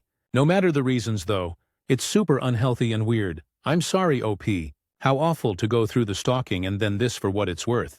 You handled a strange and difficult situation really well, and I think you'll come out on the other side of this okay in time. Best of luck, reply. Thank you for your encouraging words. I needed to hear them. Things will be okay. I've got the best brother and sister-in-law to be having my back right now. Stories number 18. Aita for telling my wife to please stop blaming me for her weight gain during pregnancy. I 31M like my wife's 32F current body the way it is. She's plus-sized and I like that she's plus-sized. She knew I like it when a woman is heavier before she got pregnant and gained the weight. She hates the weight and I support her goal to lose the weight. I stopped buying her triggering foods. I help her exercise. I meal prep for her. She would lose a little weight then regain it, over and over again. When she gets really frustrated with her body, she blames me. She said she's plus-sized because I like plus-sized women. But not even she makes the argument that she purposely gained the weight to please me. She gained the weight during pregnancy. A husband gets the food his pregnant wife wants. She talks about the fact that I had got her the foods she wanted when she was pregnant as a dirty thing, as if she is accusing me of fattening her up. Yes, I think her plus-sized body is smoking hot, but I want her to have the body she wants. I eventually got tired of her accusations, and I told her to please stop blaming me for her weight gain during pregnancy. I told her I love her. I think her plus-sized body is super hot, but I want her to have the body she wants. She accused me of calling her fat. Am I the asshole? Comments. Commenter, 11, NTA but check in with her when she is feeling good, and ask about therapy, counseling. How long ago did she give birth? 'Cause you might be looking at some postpartum issues, and therapy can really help. Hormones go wild and can affect her moods. Maybe give her some grace but also point out she is treating you terribly, and something needs to change. Reply, I'll try to suggest counseling to her. She gave birth in March of 2023. Commenter 2, have her start by talking with her doctor. Postpartum depression is triggered by a hormonal change, and sometimes a physical remedy medication makes sense as a first step or in conjunction with therapy. Therapy by itself isn't going to fix a system that is chemically imbalanced from the physical trauma of pregnancy. Commenter 3, I obsess over my weight. I'm not super overweight but am enough that I hate it. I try to eat properly and I have no stop. I just lost my daughter in March at 17-week gestation and gained 20 kilograms eating my sorrows and sitting on the couch for 2 months. I haven't been able to lose it since I do the cooking. When my husband brings me treats, or when I say, let's get Chinese, I would be pissed if he said no, want to lose weight, so he says okay. Then I beat myself up over eating it. But it's so easy to blame him as well. I'm sure she feels the same. I'm sorry that you're catching the blame. Everyone is probably right that it's something she has to deal with and probably should be seeing a professional about it. Reply, I'm beyond sorry for your loss. You're so strong for being able to share your experience and for being able to sympathize with two people who haven't gone through half of what you went through. Commenter 4. Thanks, though I wouldn't necessarily say that my bigger people have emotional stuff that got them there. We have definitely gone through a lot. I do try to use what I can of stuff we went through to help. But it helps me too. Reddit has been my counselor. Haha. Rather than keeping life bottled in, I'm sure what both of us feel when we look in the mirror feels the same. Reply, I had sent you a message, but you don't want to talk to me if you don't want to. Right now, I'm also using Reddit as a counselor, update, to give you a timeline before the update so things are easier to follow. My wife and I got married January 2022. My wife was thin before her pregnancy. She knew I have a thing for plus-sized women. She had gained weight during pregnancy. She gave birth to our daughter March 2023. The argument I had posted about yesterday happened mere hours before the post. I talked to my wife last night. She told me something that she probably would have told me earlier if her and I didn't allow this thing to drag out for so long. She told me that when she was pregnant, her knowing what I like plus-sized women, and seeing how gleeful I was watching her body change had a big effect on her. She finally admitted that she had purposely allowed herself to get big. She said she had thought that her experiencing my intense attraction for her if she got big would be worth all the discomfort of being overweight. She said that even though she appreciates my intense attraction for her, she still doesn't see herself as physically attractive. This was her words. Smile, honey. You got what you've always wanted. A fat wife. She said that with a genuine-looking smile and a genuine-sounding tone. I don't know how I feel about this. I feel guilty. She had made a sacrifice I wouldn't have asked her to make. For anyone reading, I don't know what you could take from this. I'm guessing don't make sacrifices for your partner that they didn't ask you for. Communicate and don't allow problems to drag on. I love my wife, and I hope she can see herself as attractive very soon. Comments. Commenter 1. Smile, honey. You got what you've always wanted. A fat wife? Ooh. Commenter 2. It's so derisive? Like, is this stemming from her thinking that being into larger women is gross? I'm trying not to assume too much, but the vibes are so bad. Commenter 3. For women, the pressure to be thin is so strong, and even aside from that pressure, if she was happy with her body before, and pregnancy caused a big change that can mess with her head, and feeling insecure about these body changes can really be a mindfuck. If the person you love is responding so positively, while you feel insecure and unhappy. So I'm not saying I know what she was thinking or feeling. I'm just thinking that she felt hopeless in that moment because her identity tied to her old body is momentarily lost right now. And he was happy with her new change, while she hasn't yet figured out how to respond to it. So maybe she was just saying that out of frustration and also to vent. It does have an edge of resentment, though I think it comes from a lot of different feelings, and not just a desire to say something mean to her husband. Commenter 4, NTA. She is an adult and should take some responsibility for her unilateral decision to gain weight. I mean, how stupid is this? Let's take an opposite extreme example. If she liked muscular guys, so you started taking steroids and going to the gym 3 hours a day, 6 days a week, neglecting your duties and relationship at home in the process, would you say, GJ, you got what you wanted? Try telling her you also want a happy wife. So why is she making herself unhappy? Because she wants to be lusted after? Geez, reply. Hopefully, therapy will help us. Last night, I already told her something similar to what you're saying to tell her. I told her that I love her. I want her to be happy, and to just do whatever she wants with her body without considering my opinions. Commenter 5. She still knows that you didn't like her body type when you got married, so she feels like she'll never be good enough for you while being happy with herself at her lighter weight. It really sucks, but you can work it out in therapy to reassure her. Reply. I'm asking you this since she may be thinking something similar. Did you really interrupt what I said as me not liking her body type when she was model thin? Commenter 6. Depending on how insecure she is, sadly the negative words are all she hears. It's not what you meant. But she seems to have spun it that way over time. Stories number 19. Tifu by not understanding a joke when I was 6. Every now and then I think about the time I was 6 years old, and my parents took me to this place to eat some dinner with a work buddy of my dad's, Dave. It was somewhere new that I had never eaten before, and I was 6, so I just get the same thing on the kids' menu that I always get. Chicken nuggets. Well, the food came and I tried the nuggets, and they were terrible. Like actual-ass chicken nuggets. Mulched chicken product that tasted awful. Maybe worth mentioning at the time that I lived in Iceland at the time, so chicken nuggets were most likely shipped in from another country. Anyways, for some reason or another, I didn't want to be impolite by not eating them. So I would chew the chicken nuggets up and spit them out in a napkin, and threw them under the table. Yeah, I discreetly tossed chewed up chicken nuggets wrapped in napkins under the table to make it look like I was eating them. No one noticed. Everyone else ate. But me and my mom left while Dave stayed behind with my dad. I think they went to work after that. Now you may be asking, yeah, WTF, does this have to do with not understanding a joke? Well, golly gee, I'll tell you, Dad called later on that day, and Mom hands me the phone. Dad tells me that Dave was wondering, what were you eating under there? My dad loves jokes, and Dave was known as a jokester.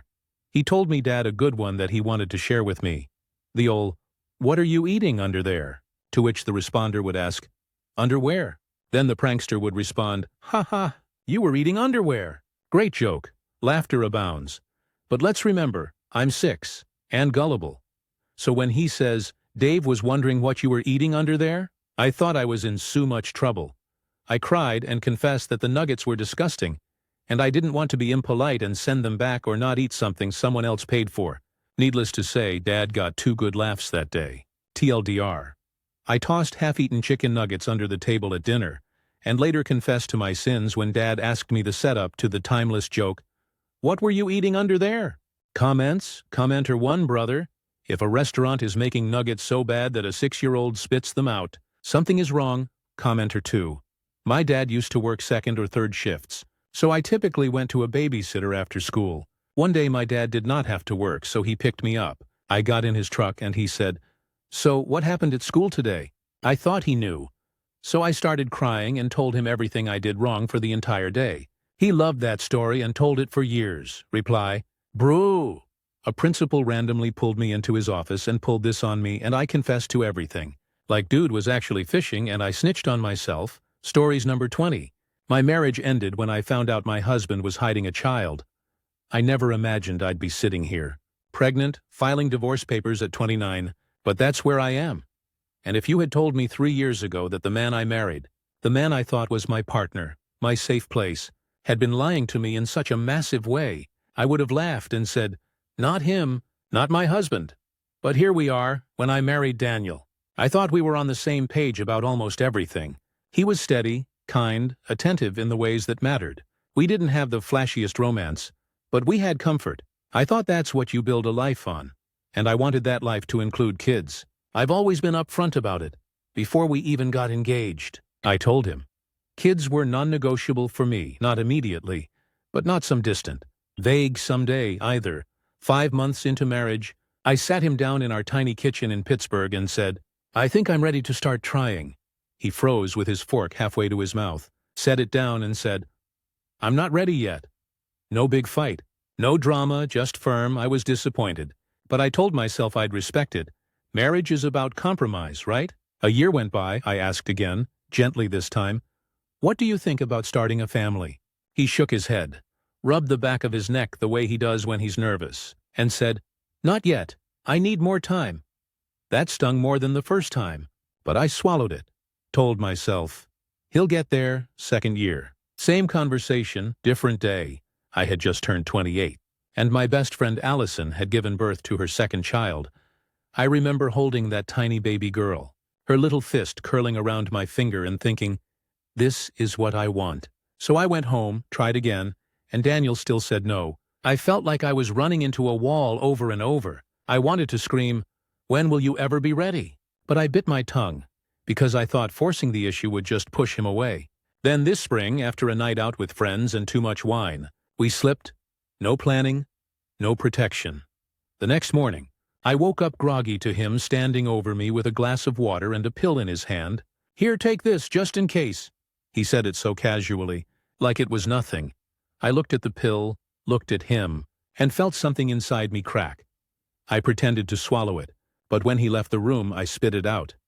I know some people will call that wrong, maybe even unforgivable, but I was desperate. I had spent years waiting for him to come around, years of being told no, years of feeling like my dream was being dangled just out of reach, and I couldn't take it anymore. A month later, the test came back positive. I was pregnant. I cried tears of joy in the bathroom, clutching that little stick like it was a golden ticket. When I told Daniel, I expected shock, maybe even nerves, but I thought deep down he'd come around. That's what everyone says, right? That men get it once the baby is real. But instead of joy, I got a blank stare, then a muttered, oh. He walked away. The days that followed were filled with silence. He went cold. No questions about doctor's appointments, no excitement, no hand on my belly. He started working late, avoiding me. I felt like I was pregnant alone. One night I confronted him. What is wrong with you? Why aren't you even trying to be happy? He exploded, not in anger but in guilt. And then the truth came out, piece by piece. Like shards of glass cutting me as they fell. He had a son, a 5-year-old boy named Matthew from a relationship before me. Not an ex-wife, not even a serious girlfriend. Just someone he dated briefly after college. She got pregnant, decided to keep the baby, and he's been paying child support ever since. He never told me, not while we were dating, not when we got engaged, not when we said vows about building a future together, not during years of me begging for kids. He let me sit there, month after month, thinking he was not ready, when the truth was he was already a father. And not only that, he lied about our finances. All those times he said money was tight, when I picked up extra shifts, when I stressed about saving. It was because he was secretly sending part of his paycheck to support a child I didn't even know existed. I felt like the air had been ripped out of my lungs. I couldn't stop shaking. Why didn't you tell me? I asked him over and over. His excuses came tumbling out.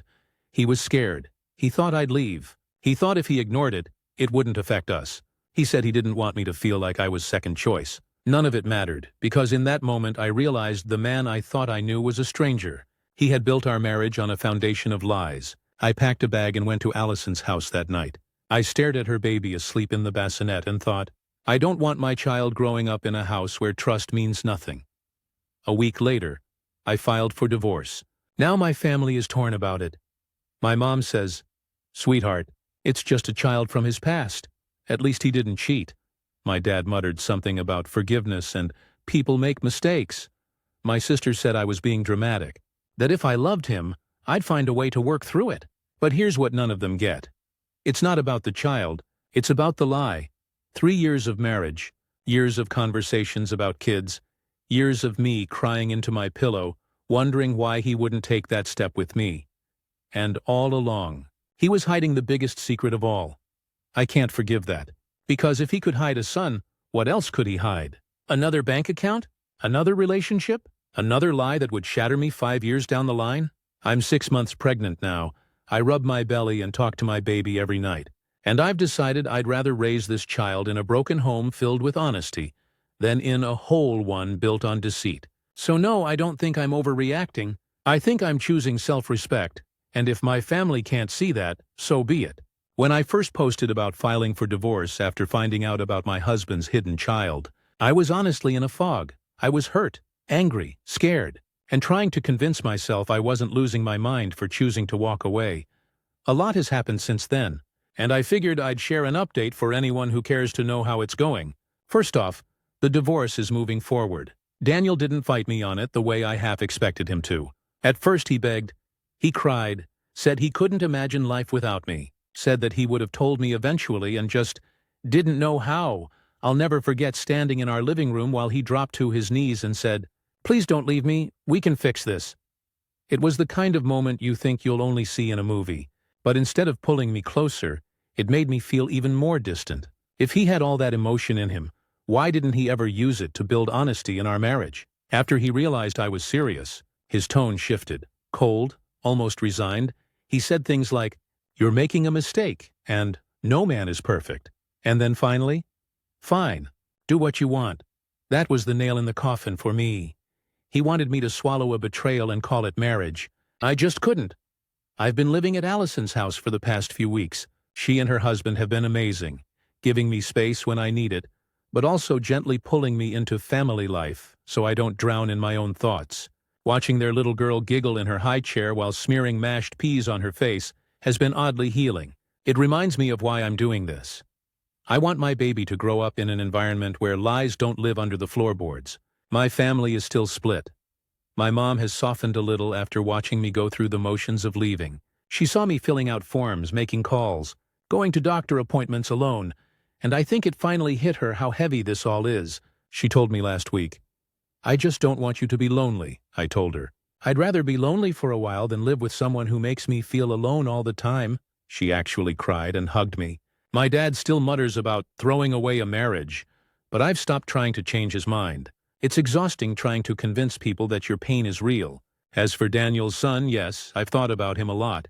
I know people might ask if I resent the child. The answer is absolutely not. He's innocent. My anger is at Daniel, not the little boy. From what I've learned, Daniel does see him regularly. And the mom is fine. That's not my fight. But I do wonder if someday my child and his half-brother will know each other. That thought keeps me up sometimes. Pregnancy has been the hardest and the brightest part of this all. I won't sugarcoat it. There are nights I lie in bed and wonder if I ruined my child's chance at a normal family by leaving. But then I remember, what kind of normal is a household built on lies? I've started a journal for my baby. I write letters in it every night, telling them what I felt that day, what I hope for them, and why I made this decision. One day, when they're old enough, they'll know that I didn't just give up. I chose a different kind of fight. And honestly, I've started to feel stronger. The first week I couldn't eat, couldn't sleep. Everything felt like static. But now, I'm finding moments of peace, taking walks, planning the nursery. Allison insists I set up a little corner in her spare room until I move out, even laughing sometimes. I didn't think I'd laugh again for a while, but the other night, her husband burned the chicken and the smoke alarm went off, and we were all running around waving towels at the ceiling while her toddler danced in the middle of the chaos yelling, "Fire party!" I laughed until my stomach hurt. It felt good. I don't know what the future looks like.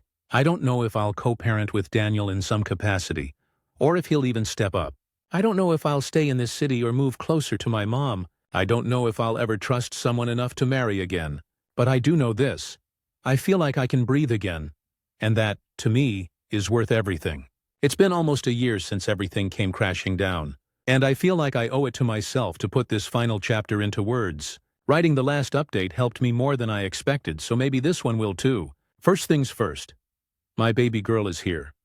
Her name is Lily, and she came into this world screaming like she had a point to prove. She's 8 months old now, all chubby cheeks and curious eyes, and she has completely redefined my life. The night I held her for the first time, everything else faded.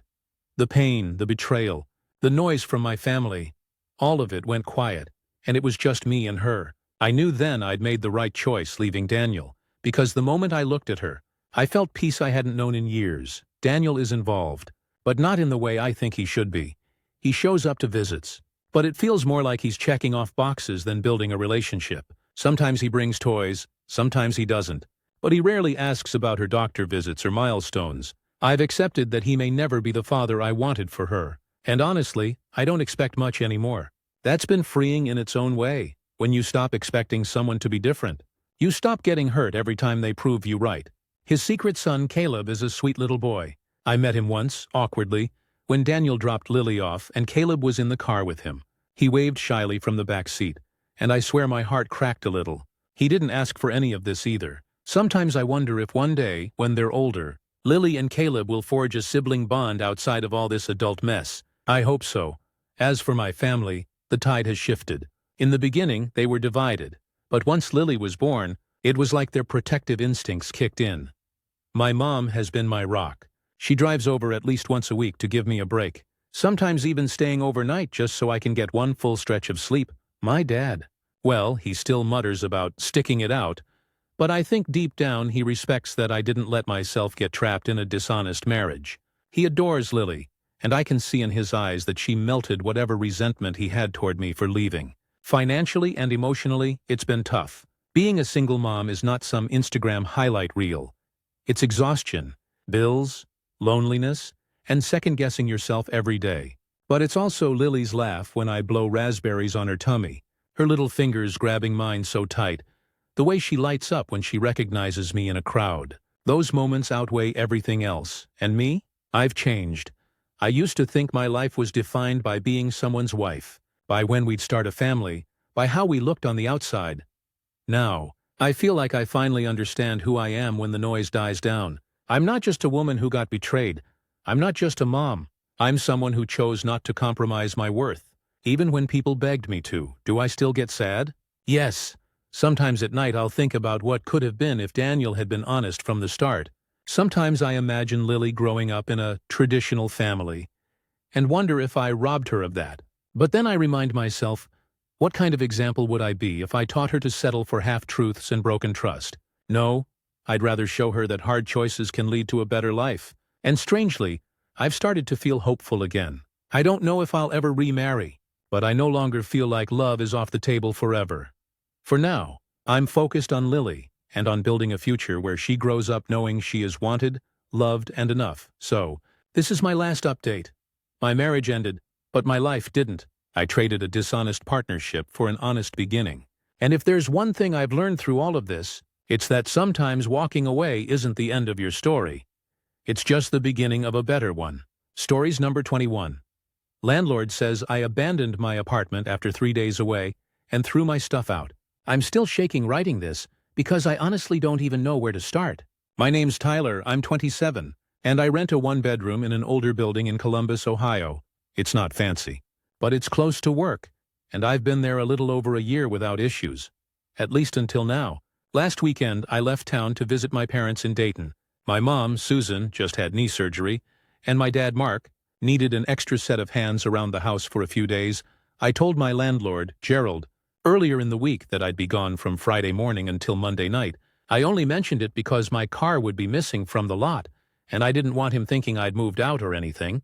He just kind of grunted on the phone, like always. Gerald is one of those old-school guys, mid-60s, always wearing a stained trucker hat, who treats tenants like they're inconveniencing him. But I paid rent on time, every month, no drama. So I come back Monday night, suitcase in hand, totally wiped. I walk up to my door, and my key doesn't work. At first I thought maybe I was just tired and fumbling it. But no, the lock had been changed. My stomach dropped. I rang Gerald's phone right there in the hall. He actually answered and said, completely casual, "Oh yeah, figured you'd abandoned the unit, cleaned it out." I laughed because I thought it was some insane joke. But then he said, "Place is empty now. You'll need to make arrangements to get your deposit." That's when I froze. I told him I'd only been gone 3 freaking days. My lease isn't up for 6 months. And all my things, furniture, clothes, laptop, sentimental stuff, were inside, he just repeated. "Not my problem. Apartment was abandoned. I cleared it." Then he hung up. I stood there banging on the door until another tenant, a woman named Carol who lives across the hall, peeked her head out. She looked pale when she saw me and whispered, "They tossed everything. Tyler, Saturday morning, Gerald and some guys carried out boxes. Trash bags, all of it. I thought you knew, I swear. My legs almost gave out. I called the cops thinking surely this has to be illegal." 2 officers came, listened to me, and then shrugged. One of them said it sounded like a civil matter and that I'd have to take it up in court. I begged them to at least get me inside so I could see if anything was left. They refused, said they couldn't break in since Gerald claimed it wasn't mine anymore. I was standing there, homeless in my own hallway, with literally just a weekend bag of dirty laundry. The next day I went down to Gerald's office. It's this dingy little room in the basement of the building that smells like stale cigarettes. I demanded to know where my stuff was. He leaned back in his chair and said, "Dumpster? Hauling company picked it up Saturday afternoon, if you wanted it." "You shouldn't have abandoned the place. I nearly lost it." I told him I had proof I was gone only for 3 days. Texts with my parents, gas receipts, even security camera footage from their street showing my car parked there. He didn't care, just waved me off like I was a gnat. That's when it hit me. Everything I owned was gone. My grandma's quilt she made me before she died, my PS5, my work laptop, every article of clothing besides what was in my duffel, even my birth certificate and passport that I stupidly kept in a drawer. Years of my life, just trashed because Gerald decided 3 days meant abandonment. I called my friend Jason, who works at a law firm as a paralegal, and he practically yelled when I told him what happened. He said landlords in Ohio absolutely cannot do that it's called an illegal self-help eviction. They need to go through the courts, get a proper eviction order, and tenants usually get 30 days notice. 3 days? That's insane. He told me to file a police report anyway. Not because the cops would do much, but so I'd have documentation. Then he said I should call legal aid immediately. So that's what I've been doing all week, bouncing between Jason's couch, my parents' house, and any lawyer who will listen. I feel like I'm living in a nightmare. Gerald hasn't even given me my deposit back. When I texted him about it, he just replied, "LOL." I keep replaying the moment Carol told me she watched them drag my things out. She said she didn't realize I hadn't moved, and I don't blame her. It's not her job to police my landlord, but God, I wish she had called me. Even if I could have saved just my documents or a box of keepsakes, it would have been something. I'm heartbroken, angry, humiliated. I've been crashing with Jason, but I feel like a burden. My job requires me to work remotely a few days a week, and now I don't even have a proper computer. My whole life was in that apartment, and it's just gone. Part of me wants to burn Gerald to the ground legally. Part of me is so exhausted I just want to forget it ever happened. But how do you forget losing everything you own because someone decided 3 days meant abandonment? I don't know if I'll win in court, but I do know this. I'm not letting him get away with it quietly. Update. It's been about 3 weeks since my last post, and things have been a whirlwind. I didn't expect so many people to read my story, let alone reach out with advice and encouragement. I've been running on stress, anger, and caffeine, but I wanted to give an update because a lot has happened. After I wrote about Gerald throwing out my stuff, I took the advice of a few folks here and made a detailed list of everything I lost. That list ended up being 10 pages long, front and back, with approximate values, receipts where I could find them, and even photos I'd texted to my mom or friends in the past showing furniture, electronics, and keepsakes. It was gut-wrenching going through it all. Every line felt like reliving the loss. The hardest to write down were the personal things. My grandma's quilt, the baseball glove my dad gave me when I was a kid, the journal I'd been keeping for years. How do you even put a dollar amount on those? Legal aid connected me with an attorney named Rachel, and let me tell you, she is an absolute pit bull in the best way. She read through my lease, my documentation, and within 10 minutes was shaking her head saying, This is one of the clearest cases of illegal self-help eviction I've ever seen. She explained that in Ohio, a landlord can't just declare a place abandoned without going through proper channels. Even if I had been gone for weeks, they'd need to file in court, serve notice, and get approval. 3 days? Laughable. Rachel filed a lawsuit on my behalf against Gerald for wrongful eviction, destruction of property, and emotional distress. She also got an emergency motion for damages in because I basically had nowhere to live and was couch hopping. I thought it would take months for anything to happen. But apparently, because of the clear violation, the court moved things pretty quickly. In the meantime, Gerald found out I'd lawyered up. He tried to play nice, texting me that he'd refund my deposit and maybe cut me a check if I dropped everything. Rachel told me not to respond, and that if he wanted to negotiate, he could do it through her office. That alone felt empowering. After weeks of feeling powerless, I finally had someone standing between me and him. The first court hearing was last Thursday. I was nervous as hell walking in. Gerald showed up in his greasy ball cap and flannel shirt. No lawyer, acting like this was going to be a casual chat. The judge immediately lit into him when Rachel laid out the facts. That I'd been gone only 3 days. That my lease was still active. That there was no eviction notice, no court order, nothing. Gerald actually had the nerve to say, "Well, it looked abandoned to me." The judge raised an eyebrow and asked him what made him think that. Gerald's response: "His car was gone. That was it. No piles of garbage. No unpaid rent. I had receipts proving I was current. No evidence of move-out. Just my car missing for a weekend." You could feel the air leave the room at how stupid that sounded. Rachel handed over the list I'd made of everything I lost, plus photos and receipts. She also submitted Carol's written statement about watching Gerald and his buddies haul my stuff out. Carol even showed up in person and told the judge what she saw. I almost cried seeing her stand up for me like that. She didn't have to, but she said she couldn't live with herself if she stayed quiet. Gerald started sputtering about how the stuff was probably junk anyway, and how I should have been responsible and told him where I was. The judge cut him off, leaned forward and said, "Mr. King, tenants are allowed to leave their apartment for more than 3 days without fear that their belongings will be thrown into a dumpster. What you did is illegal, full stop. We're still waiting on the final judgment." But Rachel says based on how clear the case is, Gerald will almost certainly have to pay me significant damages. She's pushing for reimbursement of my property, which she valued at around $28,000 based on my list, additional damages for wrongful eviction, and attorney's fees. She said if the judge really wants to make an example, it could be even more. Meanwhile, I've been piecing my life back together. Jason let me stay at his place until last week, when I finally signed a lease on a new apartment across town. It's smaller and more expensive than my old place, but honestly, I love it already. The landlord, a woman named Ellen, is younger and actually treats tenants like humans. She even apologized for the state of housing laws in this country when I told her what happened. That tiny moment of kindness made me feel like the universe isn't entirely cruel. Friends and family have been incredible too. My parents helped me buy a used laptop so I could keep working. Jason's girlfriend Natalie set me up with kitchen basics, pots, pans, plates, so I wouldn't be eating out every night. Co-workers even chipped in for a gift card to Target so I could replace clothes and essentials. It's humbling, honestly. I've always been independent to a fault, but losing everything in a weekend showed me how much people really do care. I'm still grieving the sentimental things that can't be replaced. That quilt, that journal, the glove. Sometimes I wake up in my new place and panic because I don't see those familiar objects around me. But then I remind myself, Gerald may have trashed my stuff, but he doesn't get to trash my life. I'm rebuilding, brick by brick. So that's where things stand.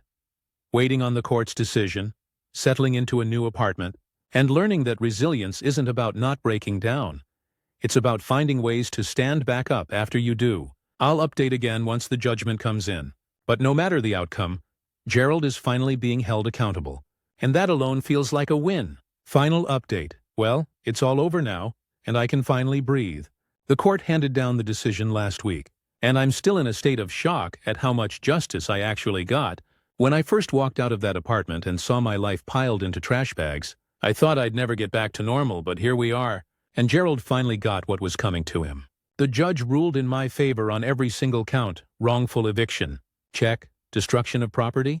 Check. Emotional distress? Check. Gerald tried to argue again that it looked abandoned, but the judge flat out told him that excuse wouldn't work even if I had been gone for months. My lease was still active, my rent was paid, and he had no court order. It wasn't abandonment. It was him taking the law into his own hands. The judgment was for $42,750. That number floored me. It includes about $28,000 for the value of my property. $10,000 in punitive damages. The judge said Gerald's behavior was willful and egregious, and the rest to cover attorney's fees. Rachel looked like she wanted to fist pump in the courtroom. I just sat there in stunned silence, my heart pounding. Gerald, of course, lost his mind. He started shouting about how he didn't have that kind of money and that I'd ruined his livelihood. The bailiff actually had to tell him to calm down or leave. The judge reminded him that he'd chosen to represent himself instead of hiring an attorney, and that ignorance of the law wasn't a defense. She even hinted that, if he didn't comply, there would be liens placed on his assets and wages garnished until the judgment was paid. Rachel later explained that collecting the full amount might take time. But with a judgment like this, Gerald can't just wiggle out of it. If he tries to declare bankruptcy, some of these damages might still stick because they're tied to willful misconduct. Basically, he's stuck, and here's the wild part.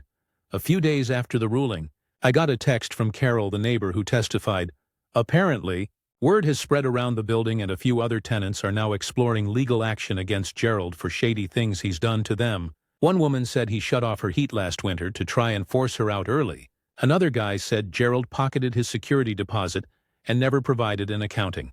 Now that people know he lost big in my case, they feel emboldened to come forward. Honestly, if that domino effect brings Gerald down further, I won't lose sleep over it. On my side, life is finally stabilizing. My new apartment already feels like home. It's not fancy, but it's mine, and I feel safe here. I've been slowly replacing what I lost. Not with exact replicas, because some things are irreplaceable, but with new things that carry new memories. My parents surprised me with a quilt my mom made herself to fill the hole grandma's quilt left. My dad bought me a new baseball glove, and even though it'll never have the same wear and tear, it's a reminder that I still have family who care. Work has been supportive, too. My boss told me to take extra days if I needed them during the hearings, and my co-workers threw me a little new beginnings potluck when I finally moved into my place. Jason and Natalie have been incredible. They basically became my family during all this. Jason even joked that he's sending me an invoice for couch rent. But honestly, I owe him far more than I could ever repay. The hardest part has been accepting the loss of my journals and other deeply personal things. But I've started writing again. I bought a fresh notebook and began documenting everything that's happened. The eviction, the court battle, the kindness of strangers, the resilience I didn't know I had. In a way, this whole disaster gave me a new story to tell. To anyone reading this who's dealing with shady landlords or housing insecurity, please know you have rights. Don't let someone bully you into thinking you don't. Document everything, reach out for legal help, and don't be afraid to fight back. I'm living proof that sometimes the system does work, even if it takes everything falling apart first. So yeah, that's the end of the saga. Gerald is out tens of thousands of dollars, probably facing more lawsuits, and hopefully learning that being a slumlord doesn't pay. And me? I'm moving forward, stronger than I was before. If you told me 2 months ago that I'd come out of this with a new home, a judgment in my favor, and a renewed sense of community, I would have laughed. But here I am, and for the first time in a while, I feel like my life is actually mine again. Stories number 22. Why are women suddenly way more flirty and assertive with me now that I'm married? I'm 28, and recently went back to university after working for a while. Since starting classes, I've noticed something weird. Younger women 18-20 have been way more flirty and assertive with me, especially way more than when I was around the same age as they are now. Even though I'm married and most of them know it, it's not just casual friendliness either. They're trying to hang out. I told my wife that I'm hanging out with that girl, and she said she'd bring a guy friend, but she came alone. She even initiated everything and asked me to hang out with her even though I was acting flaky on purpose, asking for my socials, staring, playing footsies under the table on my chair, and just overall sending strong signals. Some are really attractive too, and honestly, it's rough because I love my wife, but the temptation is real. Before marriage, I didn't get this much attention, especially from really hot girls, though I've had quite a bit of experience. Now that I'm married, it's like I have some invisible "come flirt with me" sign on. Why are women more aggressively flirty when they know a guy is married? Is it just a coincidence because of the change of environment? Something I'm unaware of? The temptation is real, and I am struggling now. Update. After taking some time to reflect, I feel less excited and tempted now. More resentful, if anything. Nothing is more sour to me than someone who wouldn't give me the time of day back then, but now all of a sudden is all over me because I'm older or married. I'd like to avoid people like that like plague. Anyways, I've been fully transparent with my wife, and she's been supportive and will make damn sure to vet anyone before I hang out with them. And even my wife offers to come with me to hang out too if it's just a girl on her own. For the one I did hang out with, next time I'll ask her if I can bring my wife with me, lol, as suggested by my wife after I told her she didn't bring the guy friend. Other than that, I'm gonna try to avoid making any new female friends. My wife isn't controlling or anything, but I think it's best for me. I've avoided going to popular bars and clubs too, just in case. Thanks for roasting me in the comments. It helped me wake up and realize what's most important to me.